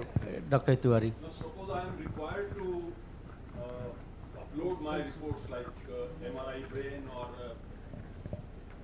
OCT. Yes. Which I believe that these images will be compared with the database that is available with that particular with ChatGPT or Gemini or whatever. Yes. Which tool is the best, like ChatGPT, Gemini, or like that? So, as of now, I have ChatGPT Plus. Very good, sir. So there are two things, correct? There are AI products which are regulatory approved, and because of that, like they are exclusively trained on healthcare data. And then you have a general purpose AI like Gemini, ChatGPT, Claude, and all. They also do great job. So I would, if I were to kind of look at it, I would say that, okay, if you are going to be using it for your own education, knowledge and all, relying on the a tool which is trained on healthcare data probably give you a little bit more advantage, and in the language and the other. Like one of my favorite health AI tool is Open Evidence, which is mostly available in US, but you can have a VPN and you can configure and try to use it in India as well. Because the answer that it gives you is based on the journals, it's based on the research which is kind of published out of it. And ChatGPT is, while the portion of data is been trained on healthcare data, but it's still trained on the non-healthcare data. So for its ability to give you, let's say, acceptable answer could vary out of it. So that's my first question. The second answer to your question. JD, I would let's try to interrupt here. So what I understood till now from your answer is, for a non-medical app, a tool, ChatGPT for your daily life is good. Yes. Am I right? Yes. So for healthcare industry, which tool do you advise us? For healthcare, at least I have been using Open Evidence, UpToDate. Both of them are really nice. And this is available in our country. I want to know the tool which is available in our country, which uproot. No, that's what I'm asking. I don't know. We don't know. Most of us don't know. UpToDate. UpToDate. So this tool can be used for healthcare. Thank you. Now second part. ChatGPT is the oldest one, so I believe that their database also must be robust. Agree, sir. Agree. And probably much more than the other products. Yes. So I also believe, for any research, you will find both papers which are for and papers for against it as well. So you will see ChatGPT has a papers which says that, okay, it has like really higher one. And you also see evidence which basically say it can miss out on some of the things. But the larger point, my second question, answer to your question was that as long as you as a physician or a clinician, you trust it, you have an oversight of it, use any tool that you are comfortable with it. Because Dr. Arup, it is an extension of you and your practice. That So you mentioned that you use artificial intelligence to prioritize your emails, letters. Yes. So now, the command has been given by you. What are the headings, what are the categories, how to go about? Because we also receive hundreds of emails and it becomes so difficult to. all the mails from AIS will go first. Yeah, that's true. So that is how it segregate, na? The spam and the Is it safe? Because my data, say I upload a I said, please polish my presentation, PowerPoint presentation. Is it safe and the confidentiality will be maintained? Or it becomes, you know. So if you are using a paid version of it, let's say, and this is my little understanding, ChatGPT, Claude, and Gemini, all of them, you have an option to opt out on using your data for further model training purposes. If you are using the paid version or an enterprise version of it. But if you are using a free version of it, by default, the data that you provide has been used anonymized way. It does not know that data is coming from a particular thing, but the data can be used. Again, when I say can be used, so many times I spent almost 8.5 years at Google Research building variety of different research. And a lot of time I go to a thing, the first question I have, oh, you have all my data. You know everything about me. But who is Google? Google is not me. Google is bunch of servers. And this was one of the questions when Dr. Kim, so I worked a lot with Dr. both at Shankara and at Arvind with Dr. Kim and Dr. Rajiv. And they had this question that my data will be used for wrong purposes out of it. So I flew both of them to our headquarters, and in front of them I sent an email to my manager saying that, hi Kasumi, I want to use this particular data for, and by the way, the oculomics research was also done by intern in my team. Her name is Ketty Blummer and the Roy Poplins. So I said, hey, we have a great data from UK Biobank and I want to validate how does that research compare with the Arvind data and things out of it. I said, Dushyant, you can't do that. I said, why? I mean, we have the data. It's just a validation. And I'm going to publish it. This is going to, because the data what I had from UK Bank was around 500 subjects. Correct? And here I had like much higher data. I said, why don't you do one thing? And she did this intentionally. Now I realize. I said, why don't you send an email to Jeff Dean? So Jeff was a senior vice president at Google, one of the smartest researchers I have come across, and significant of industry's research is based on his PhD thesis. So I sent a mail to Jeff saying that, Jeff, I want to use this. Jeff said, Dushyant, you can't use it. But I said, anonymize, you still can't use it. I went to, I took permission from Dr. Kim, saying that, can you give me an email saying that, hey, I can use this data and things out of it. And I use this data and send it to my manager. Still I can't use it. The reason for that, large companies are often at scrutiny by media, by their shareholders, by things out of it. As a law, Google is not allowed to do that. And if somebody finds out, the fines are like, even more higher than things out of it. So to answer question like, and hence I use the word it can be used, but there is no deterministic way that large companies will use your data out of it. Where do we stand right now as far as the diabetic retinopathy is concerned and diagnosis of glaucoma is concerned? And so now this is an AI implementer's answer, so could be take with this bias or take it with this. In my mind, at least from an AI point of view, the DR and glaucoma and even AMD, ROP and bunch of other disease out of it, if it is just classifying whether there is a presence of DR, non-presence of DR, or even ETDRS scale, if you look at it, I think that problem is decently addressed or solved. Like, what do I mean by that? There is an 85-90% agreement on variety of different models that you can of course take from 90 to 95%, correct, or 95 to even 98% out of it. But the amount of effort required to go from 90 to 95 is as thing is. So if 90% is good enough for many of the people, I think that problem in my understanding today is addressed out of it. And there are other problems that kind of are even more exciting side out of it. Dr. Paresh has a question. Dr. Paresh. So very nicely. Sir, I just wanted to know, you talked about machine learning, right? Like we take images, we tell the diagnosis, we tell the salient feature that, okay, in this image, this was the diagnostic sign which I took. So I take 100 images, I feed in the data to Enterprise Cloud or Gemini, anything.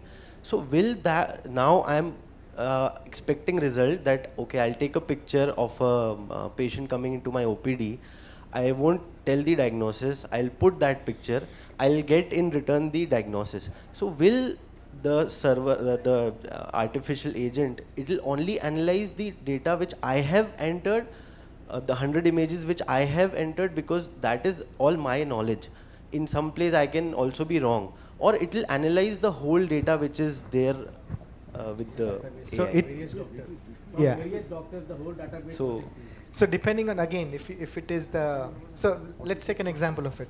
The model has already some knowledge about what you have uploaded or what you have instructed it to. So okay, the other thing about is AI models is that it's also very stupid and dumb. What do I mean by that? Is that it will, if you force it, it will, even though if it does not know, it will still try to do it. And that's what we call hallucination happens. Like for example, if you ask me, Dushan, can you tell me about, take anything on clinical science? I don't know. So what I would go ahead and say, you know what, hey, thank you, that's a great question. While you think that I know, but I don't know. That's my human natural response. But if you try too much time and prompt him to AI, it will still try to answer it. It will be all garbage, but it will try to answer. Now, why it does that? Because it has been trained to give you output. It has been trained to give you obedient. It is trained to give you things out of it. So somebody needs to put a guardrail about it, saying that, hey, you can only answer this much. You can't answer beyond that. So that's the one thing I just want to highlight, that many times people have tried to jailbreak, and that's what we call you jailbreak the model and try to do things.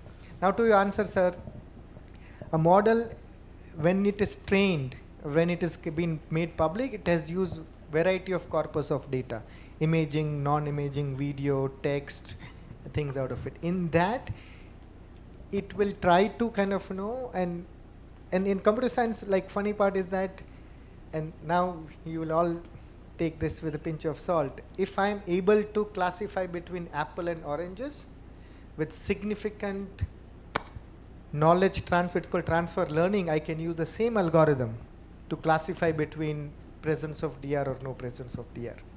Correct? Because the equation, the model weights and everything kind of remains the general things out of it. So to answer your question, it will still answer it.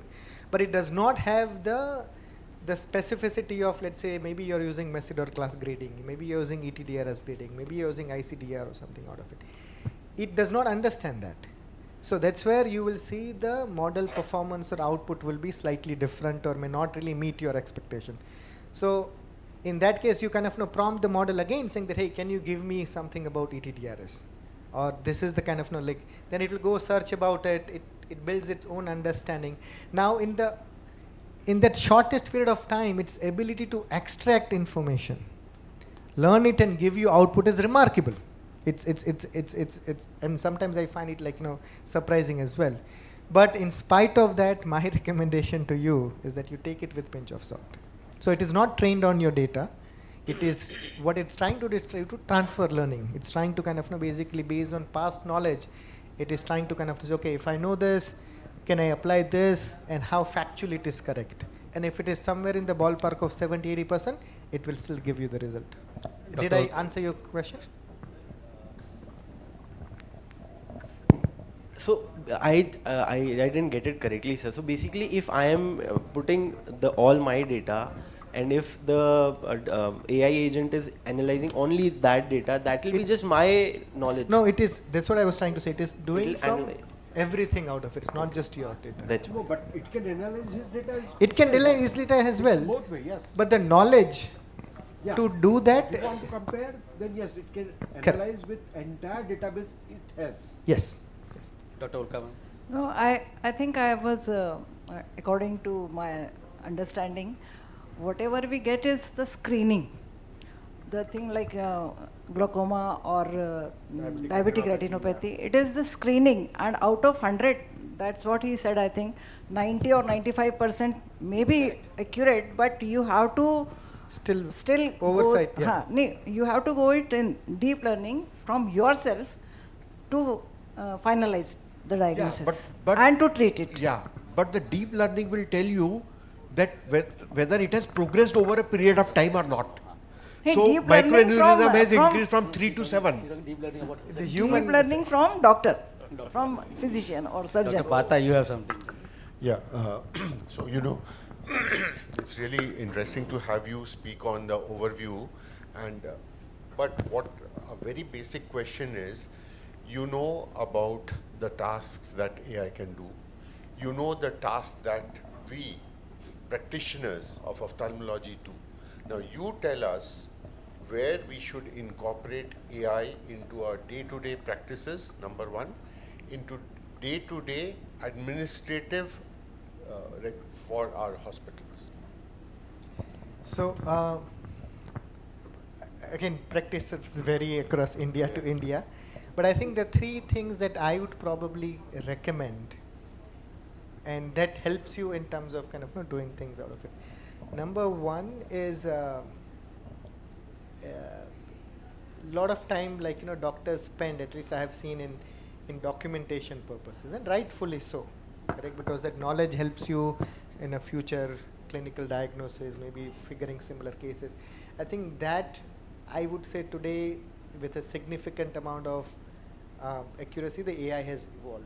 So let's say if you are doing either the speech to text translation, or maybe if you can give a format that, hey, this is my EMR format, this is how I do history collection, this is what are the things I look into it.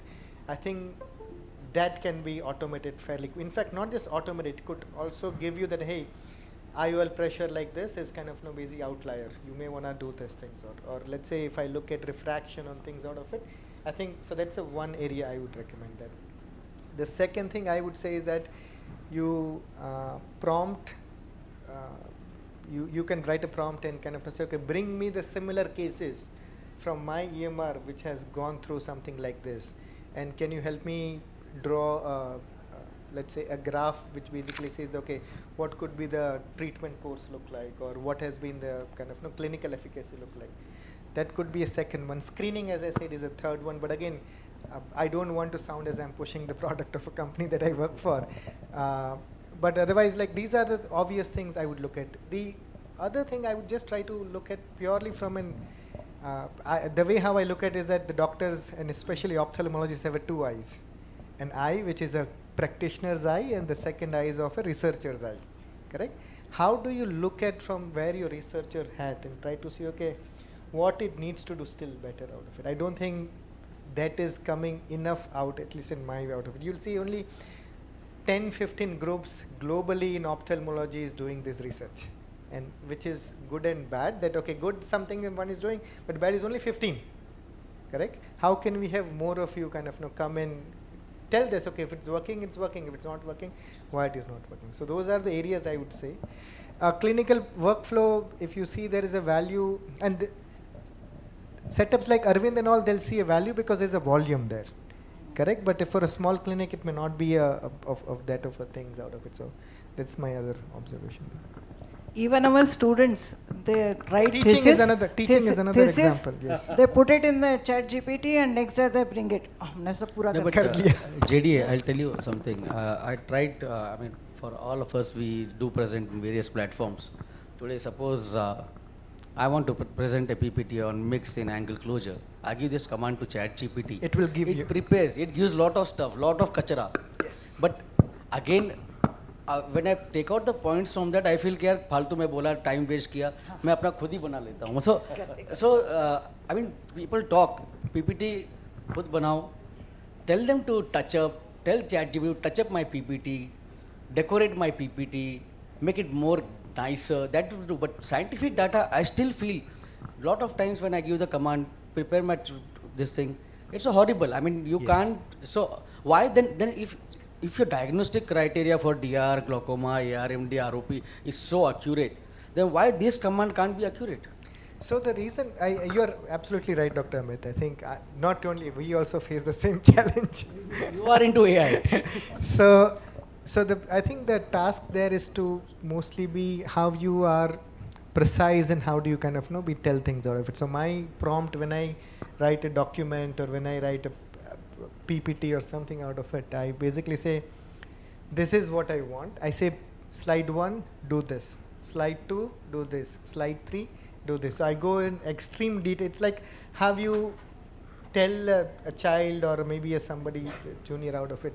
And I basically, in many ways, as you rightly mentioned, if I have to tell this much of things, I might as well do it myself out of it.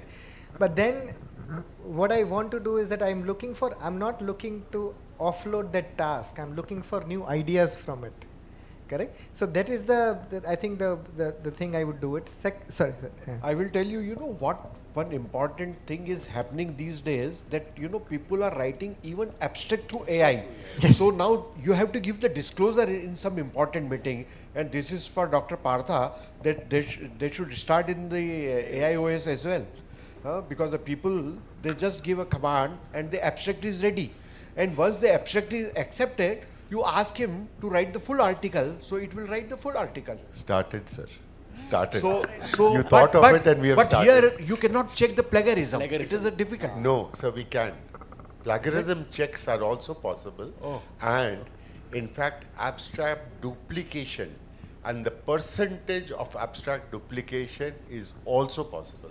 And that's how, Amit is in the scientific committee, I'm telling this a little in advance, but this has already been started, because that is going to be a very important part for AIOS and scientific committee, that we understand what are the repetition over the years, what are the repetition of the same year, how much of plagiarism is taking place from author to author.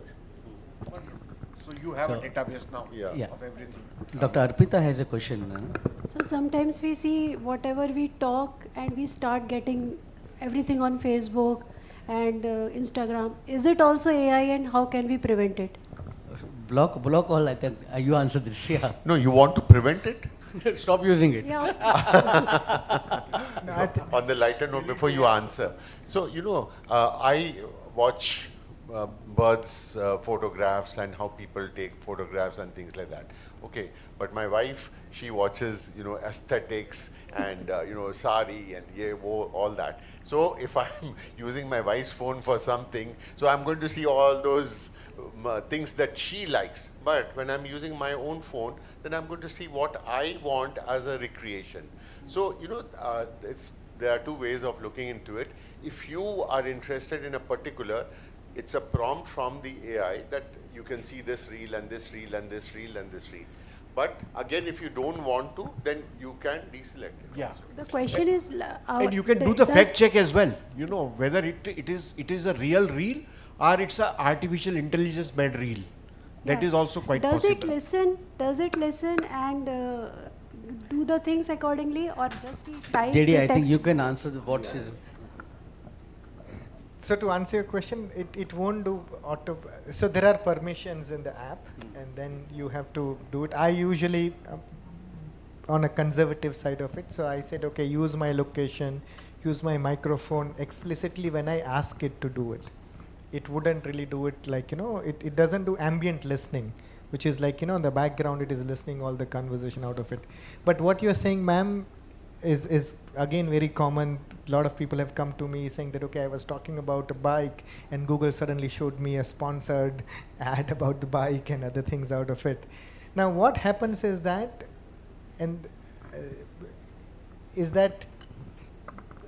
so to answer your question, Google, or for that matter, any AI doesn't know it by things, correct? If you have given permission, then it has an access to that conversation. If you have not, it is not. But we as a human, in subconsciously, we might have done that search, or we might have done something out of it. So what is astonishing is that at speed, it is able to give you the things out of it. It is not listening. You might have done some other things which we may not remember, correct? And because of that, it is kind of showing in that context. But I don't think any of the tool basically does it. And So if they do it, it is they are in much different soup altogether. Dr. Sumit, you because have of ignorance, we give the permission. We give permission. for everything. That's the thing. So that should not happen. You search for you a must read particular and- product on Facebook, and you'll see your all other. That is because you are given the permission to it. That is only after giving, when we search. But what I am saying is, when we are just talking about something and we have not That also you have ever given searched. permission. No. So that's what I'm trying to Is say, it ma'am. possible, or is it just you So- mean to say that it's only the search gives you that, or just by listening also the things are like AI is taking up? Unless if you have explicitly given permission on ambient listening, it won't. It does not have access to any of your data. But yeah, please finish. There are two things. One, when events like this pop up,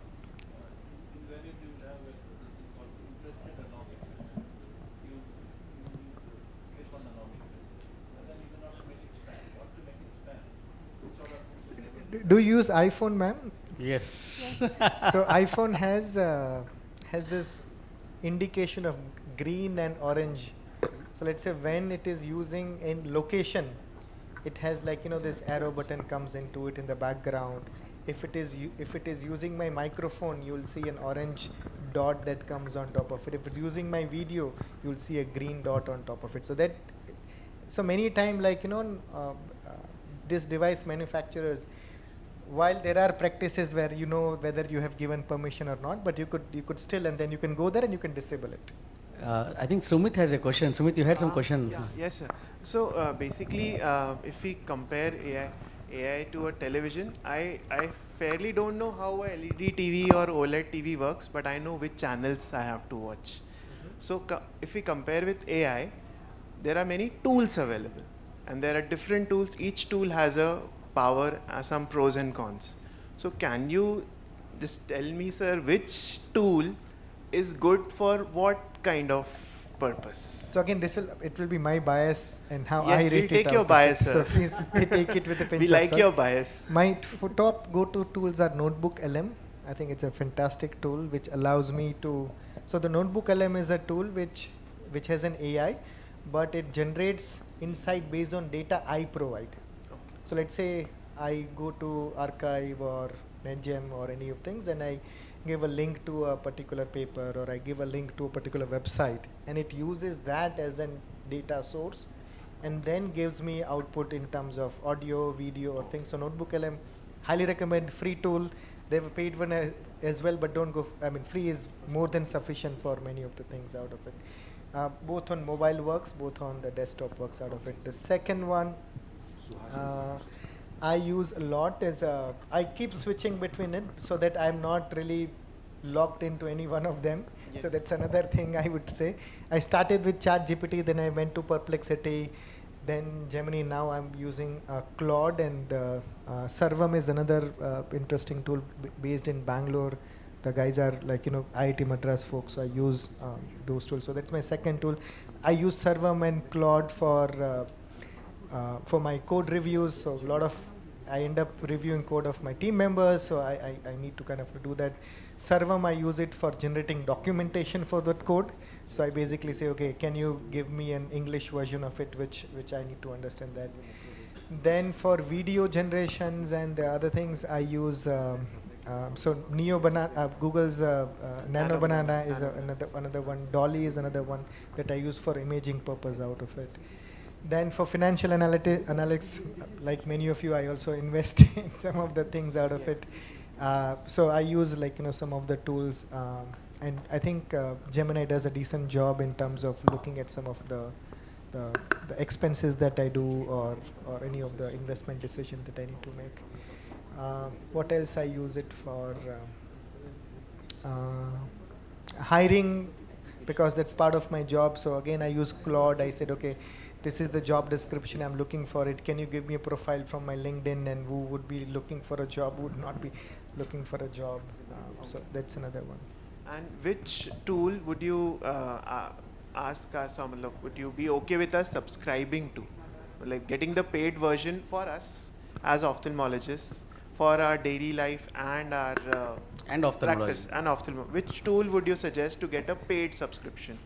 So I would say try all of them, and then kind of know if you don't like, then delete it or maybe stop the other thing. But पैसा तो चला गया ना.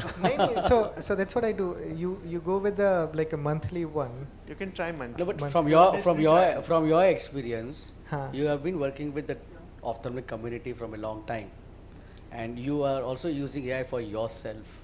So what Sumit wants from you is basically give us one application which, from your experience, thinks it's a balance between our ophthalmic practice and our personal life. Open evidence. Paid version. Paid version. Open evidence and up to date, both are good. Okay. Highly recommend that. If you can, then maybe have a. So again, I have a budget. So the way how I work it is that I don't spend more than. Now that is a much higher one. It depends on different people, but I spend at least 35,000 every month on my different subscription.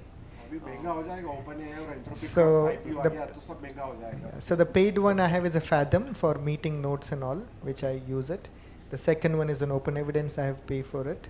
The third one I pay for Claude, but I keep switching every 3 months between Claude to Gemini to ChatGPT to other things. So for us, it is open evidence. Open evidence, yeah. Thank Or you. up to date, whichever one. We have one more question from Dr. Suhas. Yeah. Now, being a very layman on this field, what I could understand is it is not art. What is artificial, that is not natural. But what I understood that it is a collective intelligence. So using that collective intelligence in any field, suppose with the imaging and everything, a patient can challenge a doctor also. Going through some AI tool, he would say, no, this is not the way you have treated me, and there may be some legal problems also.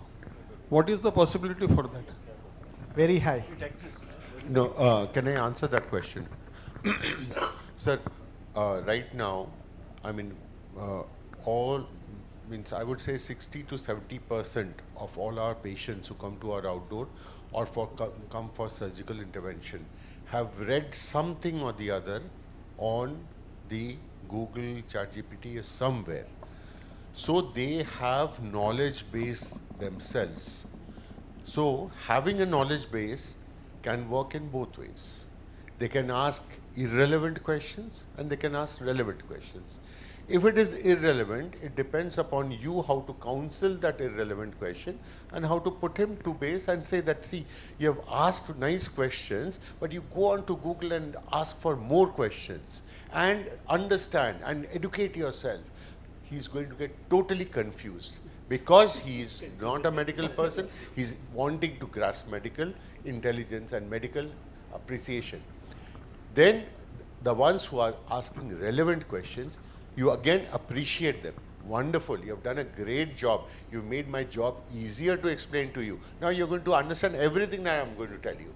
So this forcive commitment to a counseling aspect works very well again. So the first thing is appreciation for whatever relevant or irrelevant question he has asked. The next is answering from your scientific point of view.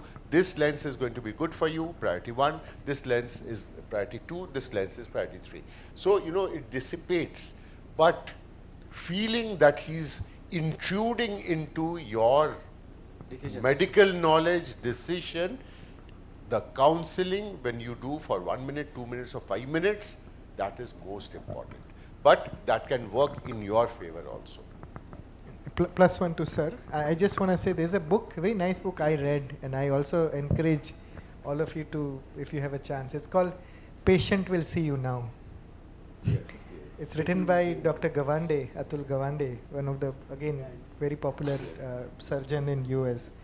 Now, that book does not really diminishing or does not devalue a clinician or a patient or things out of it.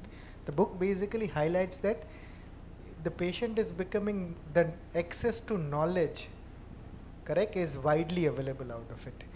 Now, but patient has not an understanding of how to use that knowledge. So what it is trying to kind of come to you is saying, doctor, can you tell me how do I use my knowledge? Whether as much as we would like to understand, patient would know about their condition, about their body much better than anybody else because they have the history, they have variety of things out of it. And it is trying to, but it does not have a language to interact with you. So, the book is super interesting. I'd highly recommend. But if you think that many times, at least I have come across also, and I have been in the same phase where doctors said, Dushan, I know you are an AI engineer. Please don't come to me with all the things out of it. And I listen to the doctor out of it. So sometimes if you see that it is going beyond things out of it, you can be honest with the patient. I think the perspective is very important. At what perspective are you taking this patient? Okay. Gone are the days when we told the patient and we were gods. Gone are those days. They are gods now, so we have to take, yes, you also have the admission to ask your question, relevant or irrelevant. Ask them, but listen to my answer. So how to approach the patient has gone a sea change because we learned when our professors were there, tumko ye karna hai, chalo, jao. 1 minute and it's done. The next day he's there for surgery. Not now anymore. So, that whole perspective is changing. Let's change with the perspective. And the faster we change, the easier it is for us, easier it is for the patients as well. Thank you for a wonderful session. We'll take questions. JDA is here only. Thank you, JDA, for this 1 hour of interactive session and helping. I mean, to those who were interested, they were in the hall throughout, so it's okay. I mean, whatever you have said, given us the information. So we just like to felicitate you.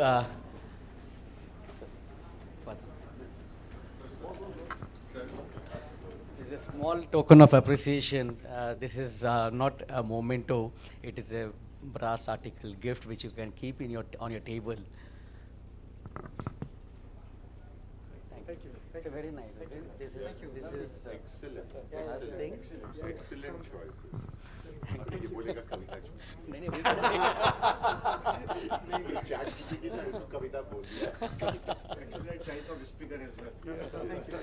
Thank you. It was really good. It was very useful. Next session. More from you. Rising star.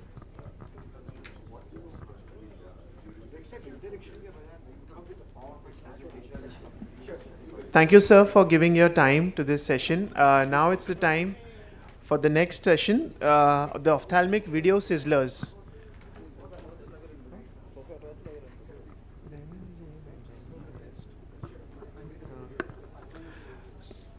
For the ophthalmic video sizzlers, the Gen Next surgeons are the presenters, and for the chairperson, we have Dr. Asias Thakur, sir. Please come on the dais, sir. For moderators, is Dr. U.S. Tiwari here? No.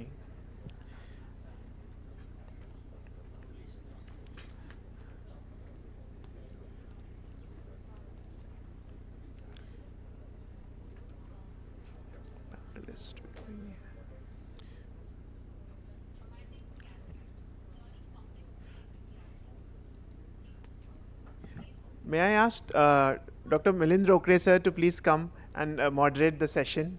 Please, sir. Please come, sir.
Hello, hello.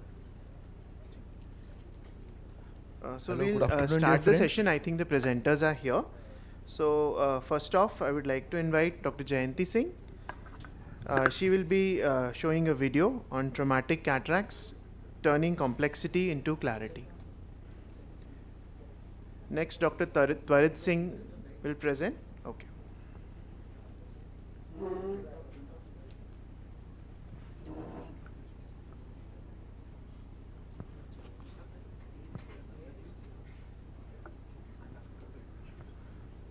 Good afternoon, everyone.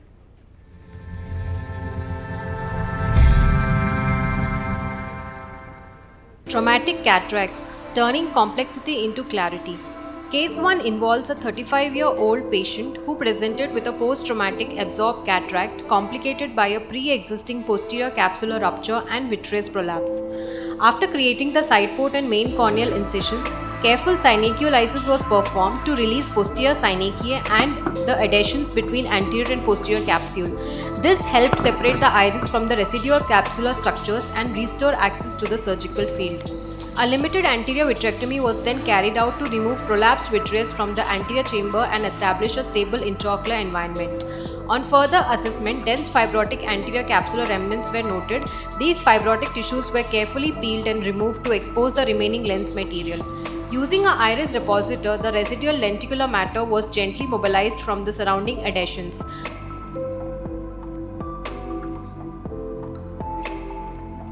Viscodissection was subsequently performed to separate and elevate the retained lens fragments while minimizing traction on the vitreous.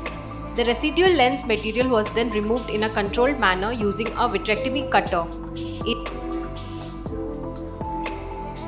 Irrigation and aspiration were performed in IA cut mode, allowing simultaneous aspiration and vitreous management while maintaining chamber stability.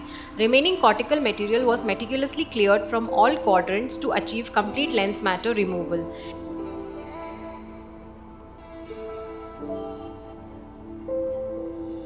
Considering the pre-existing posterior capsular rupture and insufficient capsular support, a 3-piece intraocular lens was implanted in the ciliary sulcus. Proper haptic positioning and centration were ensured to achieve long-term stability. Following IOL implantation, a thorough anterior vitrectomy was performed behind the lens implant to remove any residual vitreous strands and reduce the risk of postoperative inflammation, vitreous traction, and cystoid macular edema.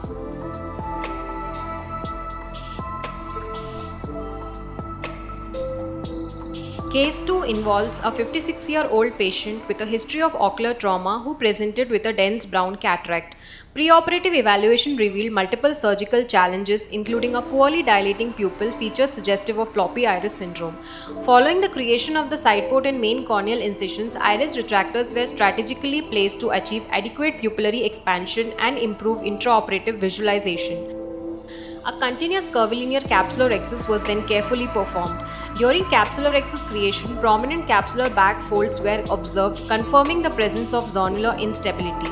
Considering the extent of zonular weakness, a capsular tension ring was inserted following hydrodissection to redistribute zonular forces and to stabilize the capsular bag during subsequent surgical maneuvers.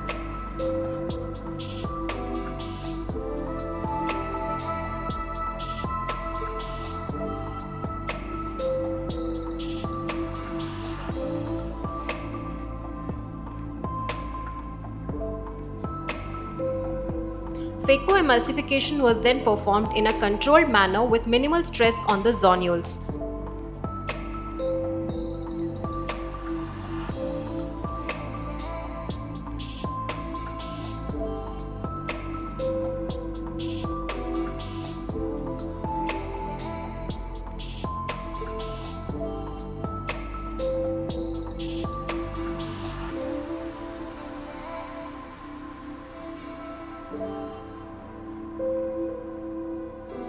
Cortical cleanup was performed with meticulous irrigation and aspiration using gentle sweeping maneuvers to minimize traction on the weakened zonules and prevent further zonular dialysis.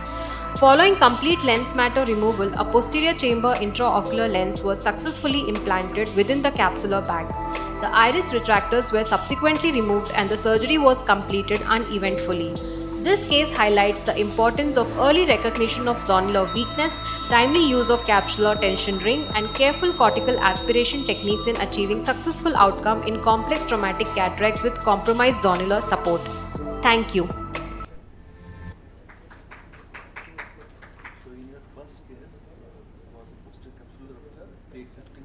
Yes, sir.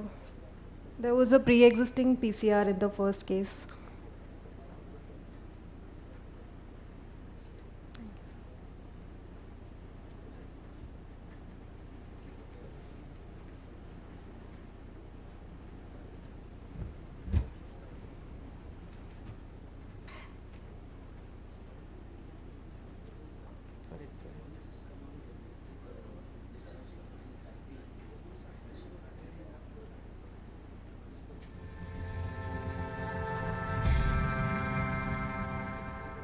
Good afternoon, everyone. Challenges in managing a fibrosed anterior capsule in hypermature cataract.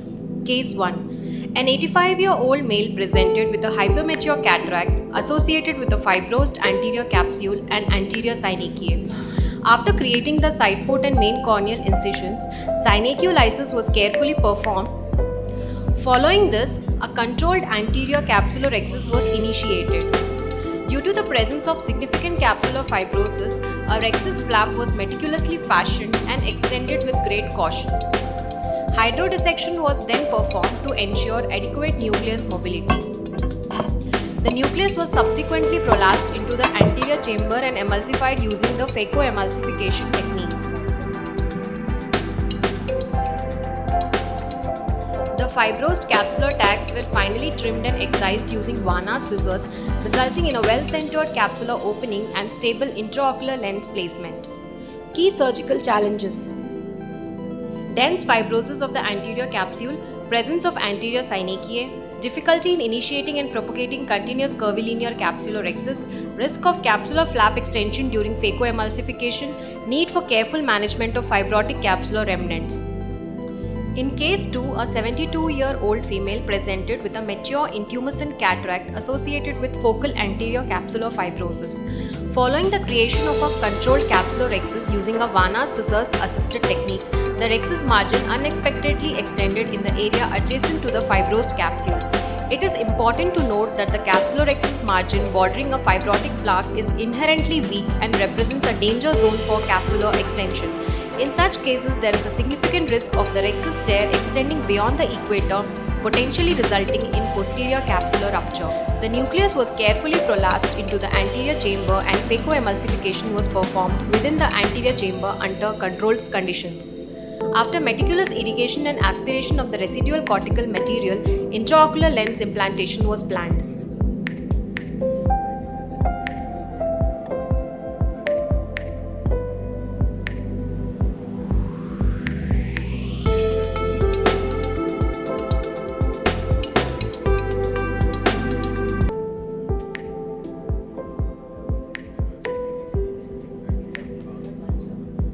However, due to poor visualization of the extended rhexis margin, a 3-piece intraocular lens was selected and carefully implanted in the ciliary sulcus, ensuring that the haptics were positioned away from the area of rhexis extension.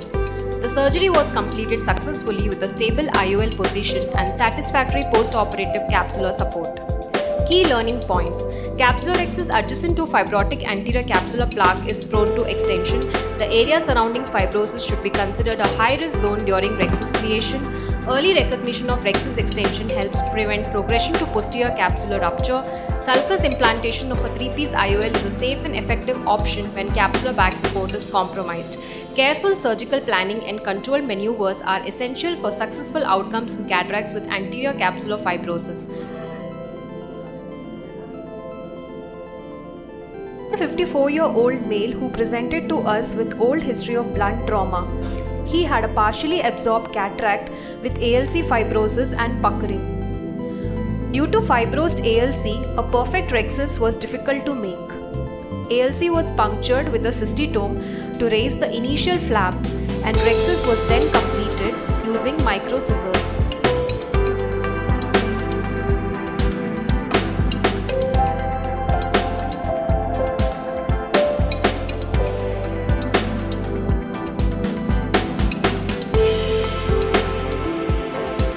Absorbed nucleus was delivered in anterior chamber and phacoemulsified. Cortex was aspirated with bimanual irrigation and aspiration. A peripheral fibrotic plaque was present, which was partly peeled and then needed to cut to avoid damage to bag.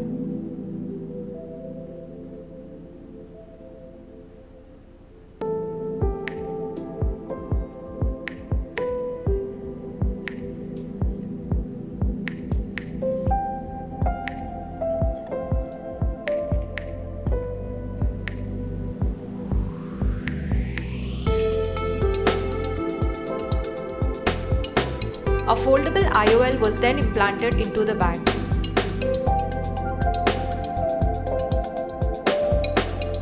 Thank you.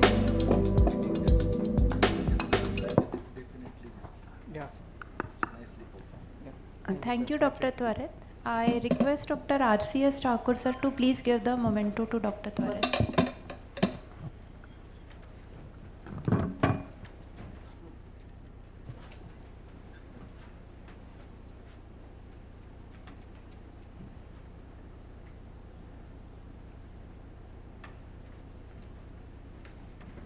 I invite the next speaker, Dr. Neetu Kori.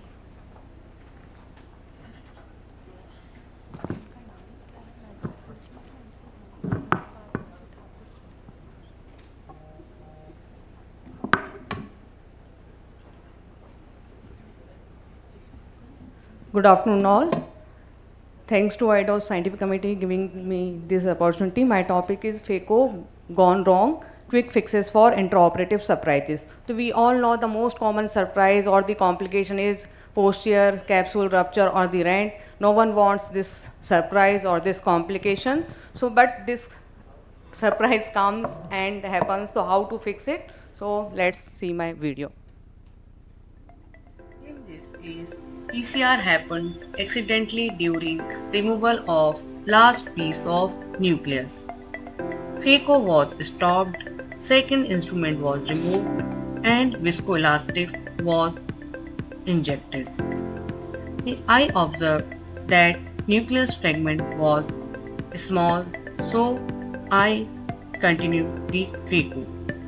I brought this piece at safer zone iris plane and it was emulsified with low phaco parameters, low AFR and low vacuum. Then for cortex removal, bimanual irrigation and aspiration was done very cautiously. And there we can see here there is a vitreous prolapse, so vitrectomy was initiated.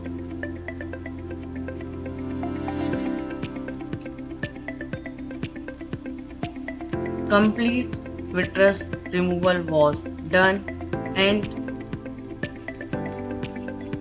there was no vitreous in the anterior chamber and planned for 3-piece intraocular lens implantation and sulcus. Now this case, almost all phaco had gone very good and almost 60-70% cortex removal was done, but accidentally PCR happened during IA during cortex removal. So there was very large PCR with vitreous prolapse. So decided for the antivitrectomy. So firstly, all vitreous was cut and aspirated by the cut IA mode. But there was cortex, so by IA cut mode, cortex was aspirated.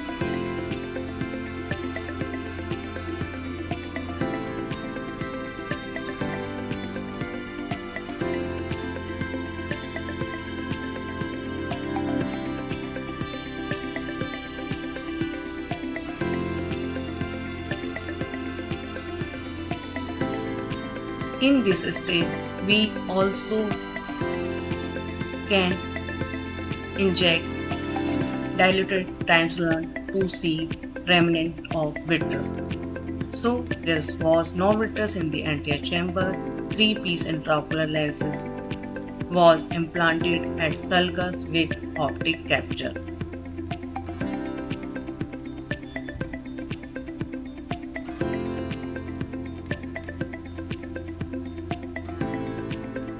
So there was well-centered intraocular lens.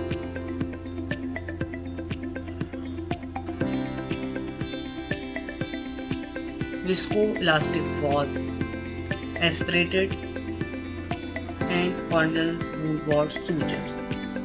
Let's see this case. I completed this case, injected intraocular lens. The leading have taken to the anterior in the bag, but trailing have taken to the anterior chamber. So I push this have taken into the bag.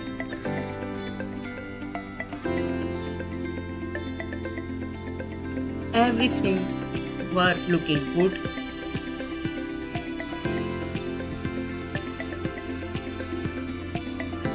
But when I started, the viscoelastic was so what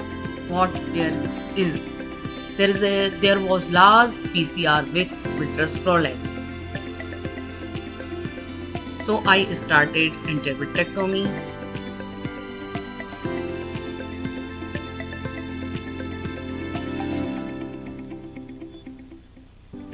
But this IOL was not stabilized and gone into the vitreous cavity.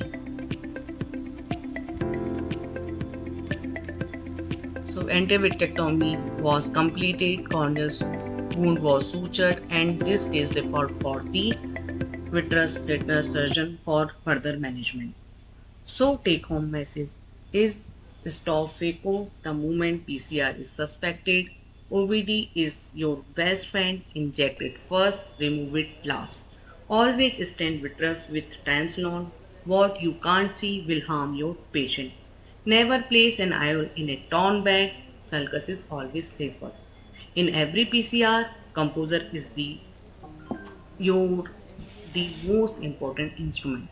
Thank you.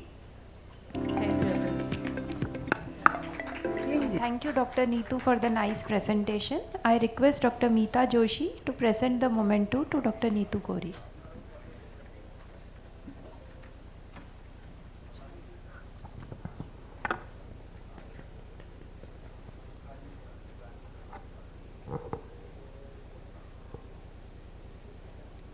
I invite the next speaker, Dr. Vikas Tantuve.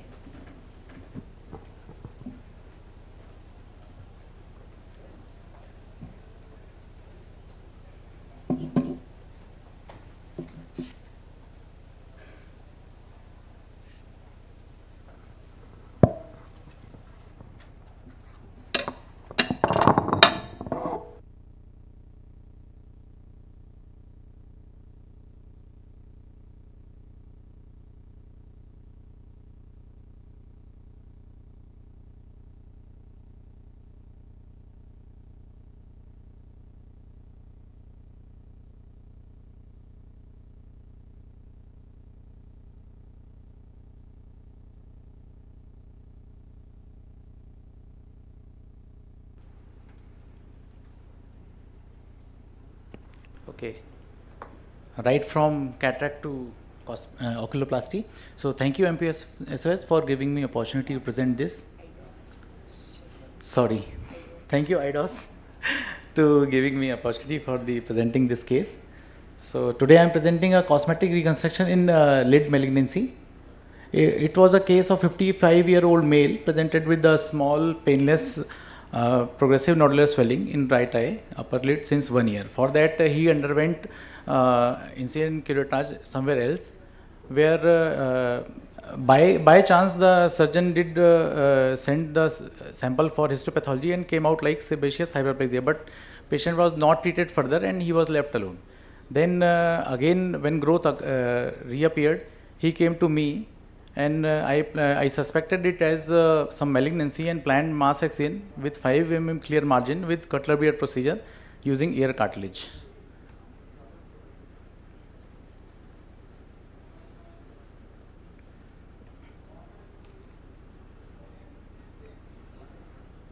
Sound is not coming. So incision has been marked. taking 5 mm clear margin from the mass. Upper lid stabilized with sutures.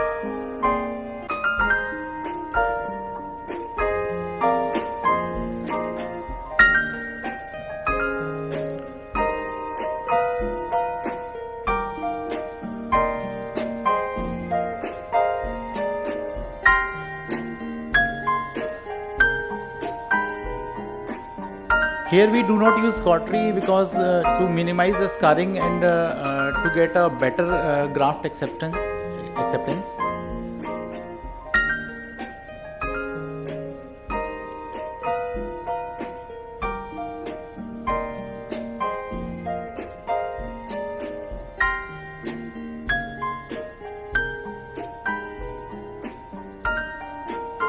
Now after measuring the defect, the same size sliding flap is raised in lower lid, leaving behind the bucket handle of the lid margin.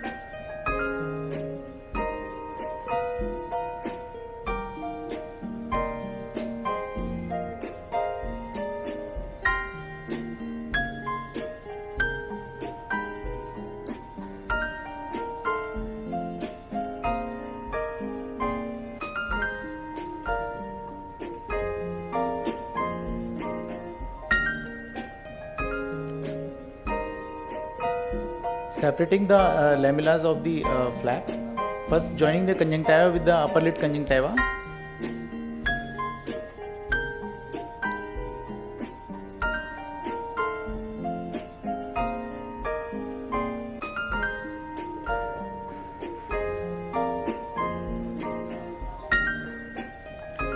Now for the firm lid margin, we'll take ear cartilage in place of tarsal plate.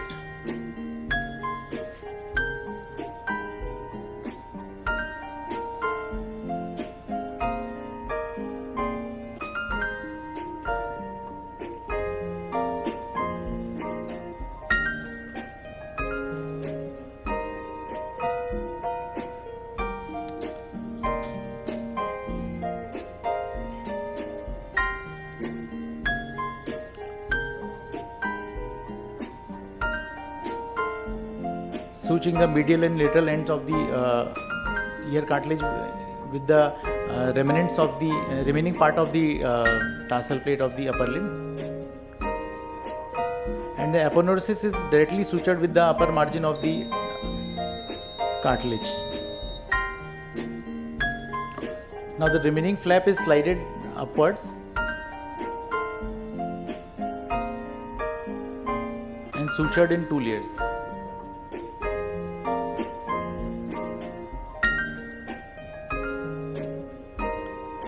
Here the first stage surgery is completed. Day 2 post-op patient was good. Yes, as I suspected it was a meibomian gland carcinoma. 2 months later I planned again separating the lids and making the lid margin of the upper lid.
Day 1 post-operative, patient was happy with the results.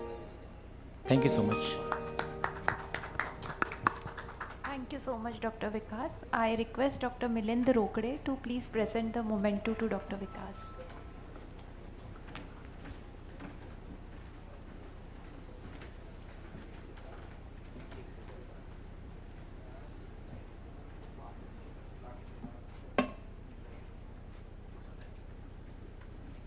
I invite invite our last speaker, Dr. Paresh Nichlani, to please make his presentation.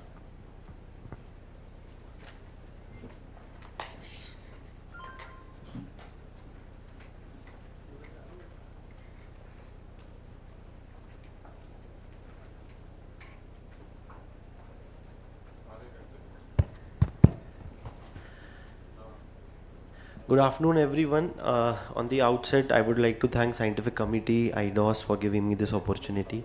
It had been a wonderful conference.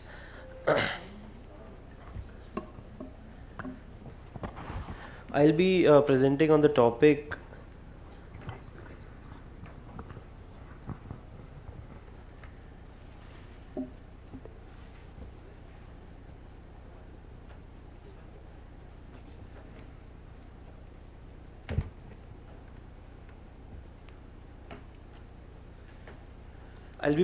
topic bag rescue technique using CTR and optic capture.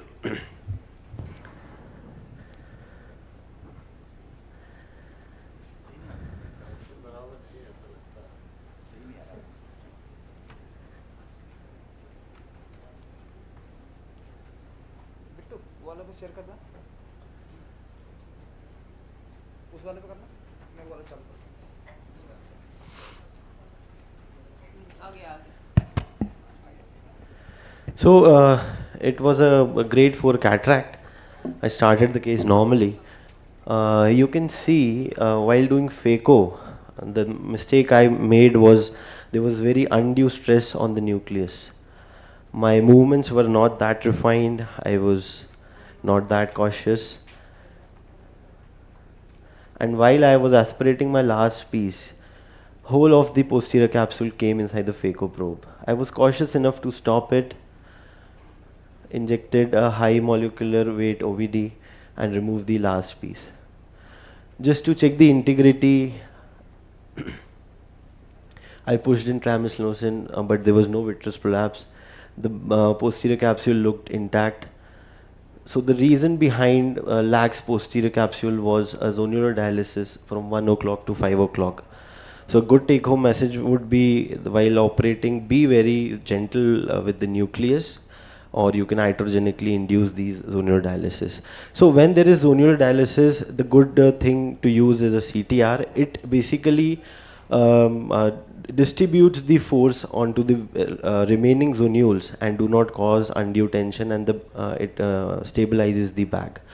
The only thing while injecting a CTR ring is that the vector of the force always should be towards the area of the zonular dialysis. If it is away from the area, these forces will induce more of zonules to get weakened and detach. So while inserting, you have several techniques. You can use dialer. There are injectors now also available, or you can directly insert it with the forceps.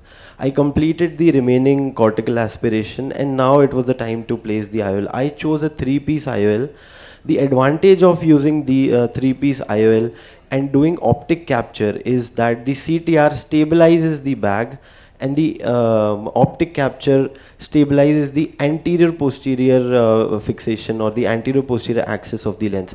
So there won't be any dislocation or subluxation of your lens. So a 3-piece lens was injected inside the sulcus. I had to enlarge because on that particular day I was unfortunate, didn't have a foldable 3-piece backup lens. And I carefully placed the haptic into the sulcus, and I did optic capture. So doing these optic capture is very essential. Not only it supports, also it distributes the force of whole of the bag. So it gives a good long-term stabilization. The port was sutured, and I again checked for the stability of the lens.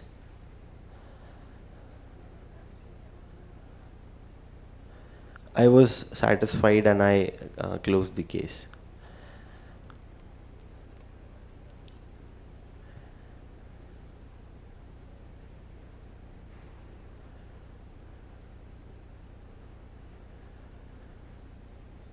So well-centered lens.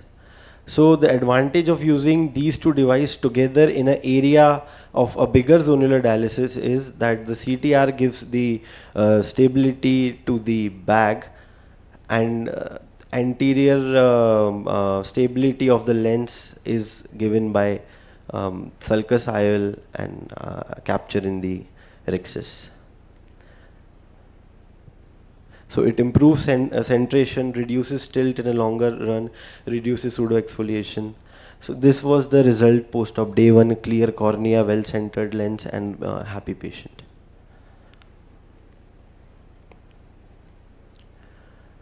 So combining these two devices offers a synergistic approach to manage complex cataract complication like shown. Thank you.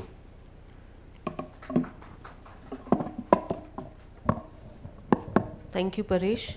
Kindly collect your memento from Dr. Mehta, ma'am. I request all the speakers, panelists and judges to come for the group photograph.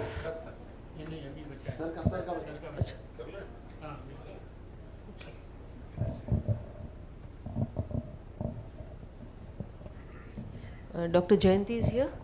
Please collect your memento also. Paresh? Can you just put my video and slides on? Udas?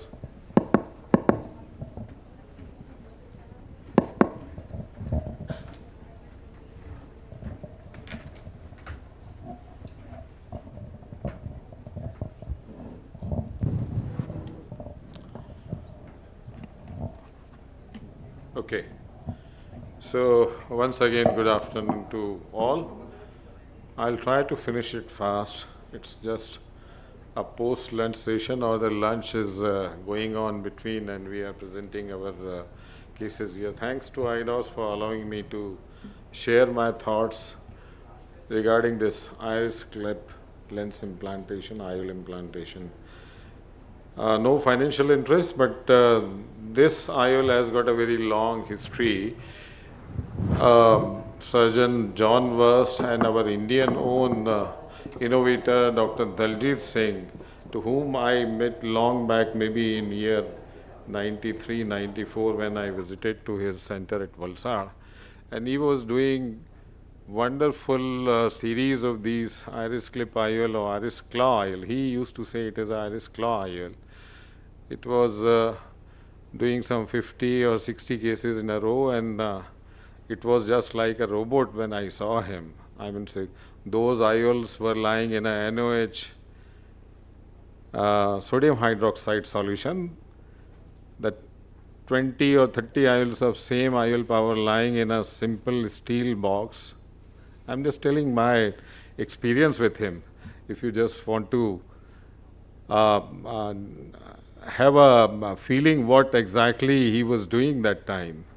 So he was just with a blast cannula can opener, blast cannula, taking out whole of the nucleus and then the cortical material. I'll just take 2 minutes more regarding just paying a little tribute to him and his thoughts to our recent youngsters. Can opener, blast cannula, everything comes out within a minute of time, and he was just taking out IOL from his steel container, having 20 IOLs or 30 IOLs of same power. He just looked into the light. He was using just loops for his surgery and see in the light. If he feels okay, fine enough. He used to just implant it. If he says, no, I don't like, just throw it away and take out the another IOL. And if he feels that polish, everything, finish is all good, he used to implant it. So this is the thing which I saw him in year 93, 94 when I visited to him. Marvelous surgeon, doing some 50, 70 surgeries in just 3-4 hours. The tables were lying 1, 2, 3, and you can see the 30 tables lying there, and the assistants were moving along with him. And the steel sutures were being given by his assistant. So I spent a whole day with him, had a good interaction and the thoughts regarding this iris clip IOL. So just methods of correcting aphakia and absence of any capsular support, whether it is a partial or is absent, is a ACIOL, Silly, Sulcus, iris clip, SFIOL, glued IOL, Yamane, modified Yamane, and then XNet. I have practically tried all these methods of doing correction of aphakia, but I still feel that iris clip IOL is a versatile lens and it works fine, and the learning curve and the surgical time is very less.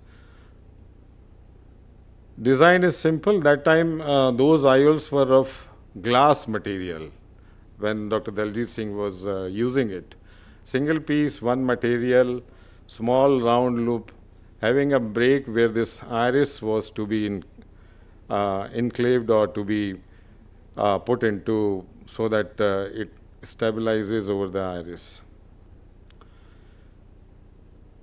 With more modifications, this artisan lens came with a refined material, bigger loop, and a more stable break, which usually with the glass material was, I mean, say while putting in or doing inclination was many more times broke up. That time you have to again, I mean, say dislodge the lens and take out the other, put the other IOL. I use those glass material IOLs as well when I saw him. I used to, because he was manufacturing it at his own, so we used to call, I mean say, purchase from his company. So I use those glass IOL as well later on, these purified material IOL. If it is placed behind the mid periphery or just clipped behind the mid periphery, you can see the dilatation is very good. You can, I mean, say, go and have a good fundal examination.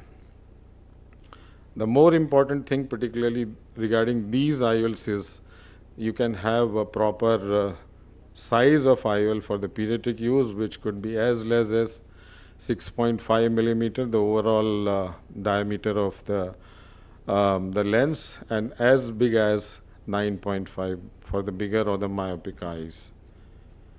It can fix anterior to the iris, it can fix behind the iris, we call it retrofixation.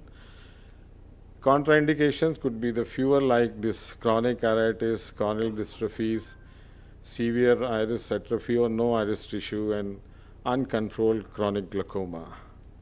Now coming to a few of these the surgical videos. Unfortunately, I could not save any capsular support in this case, and then I started with this iris clip IOL. The only thing which is important, that the anterior chamber has to be very maintained, it has to be deep enough. There shouldn't be any fluid or the aqueous coming out of the wound.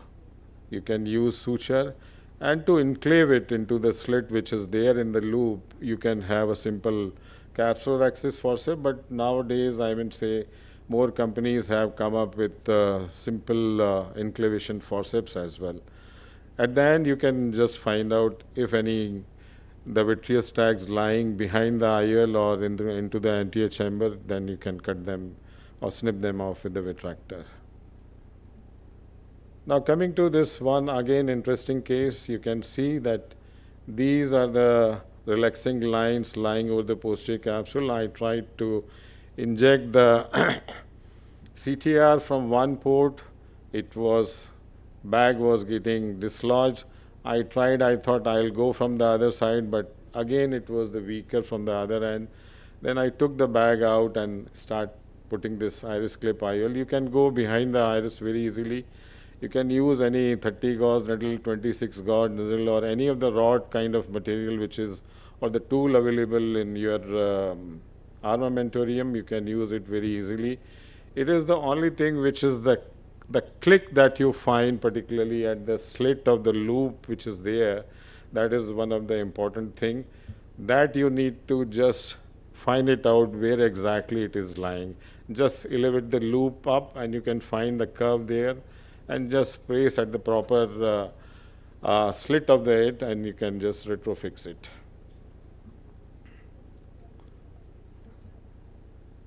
Now coming to this pediatric case of Marfan syndrome.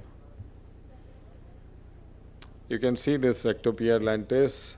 Particularly in these cases, I have done a series of this iris clip IOL particularly just because of the reason you need to exchange the IOL at the later age, maybe around the age of 8 years or 10 years, but you can't leave them aphakic. So what exactly, you can have a different power of IOL and the different diameter of these iris clip IOL with a proper IOL power so that you can avoid amblyopia. Here you can see this. This is a very smaller one, somewhere around the 7 millimeter of this iris clip IOL, which sits into the pupillary area and centered nicely in these pediatric cases. This is another aphakic patient where in a younger age the needling was done. Again, he was a pediatric age, somewhere around the age of 4 to 5 years. After doing a vitrectomy, making the pupil centered and regular and round, you can clip this, the pediatric size iris clip IOL of your optimum or the desired IOL power. To avoid amblyopia, you can implant this one, or maybe, and later on at the age of around 10 to 12 years, you can exchange it either with this same iris clip IOL, or maybe you can have some other SF IOL or Yamane technique, whatever you feel convenient at that time. This is again a case which was having a complicated aphakia. The capsule was lying in a pupillary area. With a vitrector, you take out that capsule, make the pupillary area clean, and with a simple 30 gauge needle, you can just retrofix it, this iris clip IOL, and can complete the case. So, I mean, doing behind the iris or retrofixation of this IOL is again very easy. Only thing you need to take care that the anterior chamber has to be maintained very nicely. This IOL was taken from a colobomatous eye. You can see here this is a coloboma lying, and the previous IOL was not lying in a proper place. It was getting subluxated. You can have this iris clip IOL retrofixation in these cases as well. The proper sizing is very important in these cases. And nowadays, yes, this is an important thing which I wanted to show. Nothing of any financial interest with this company.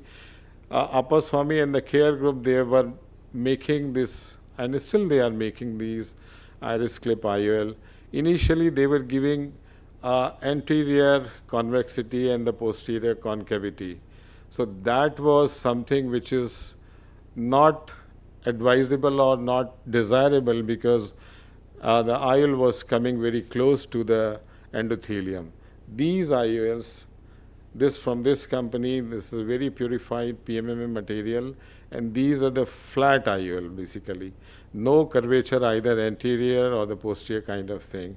So the IOL power calculation just shifts with, when you're putting it anteriorly, calculate anteriorly, and just when you're retrofixing it, it could be just 0.5 diopter bigger than what you have chosen. These are some intraoperative problems, AC collapse, IOL not centered properly.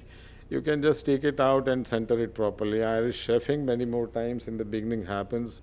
There could be a small bleeding, but that can be controlled, and the proper sizing is very important. You need to measure the white to white diameter of the cornea and choose accordingly. Post-operatively, raised IOP if it is a pupillary block. So particularly with these flat IOL, it is very essential to have a peripheral iridectomy. Inflammation can be controlled with the drugs and the steroids kind of thing. Corneal decompensation, nowadays it is very rare because that convexity and the movement of IOL to and fro is very rare, because you are going to have a proper sizing of the IOL, and the IOL nowadays is very flat. With the trauma, of course, you can have a subluxation and you can refix it. I've done so many of refixation of these. CME, of course, with the medicine, you need to control it. I must say that's a short learning curve, versatile IOL with anterior and posterior fixation, less time taking, results are comparable with any PCIOL, various size and available so that you can have a pediatric implantation of these IOLs. And later on, of course, you can replace it with the proper, that time, IOL power calculation of particularly that age. Thank you.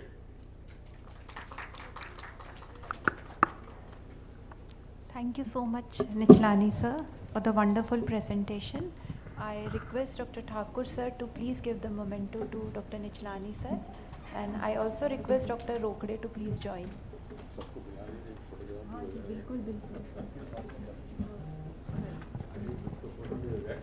Achal, all the speakers. I request all the speakers to come to the dais.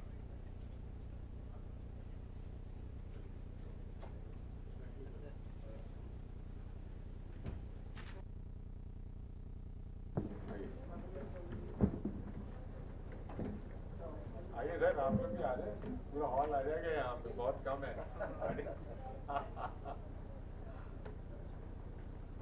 Madam Verma आ जाइए, आप लोग भी आ जाएं।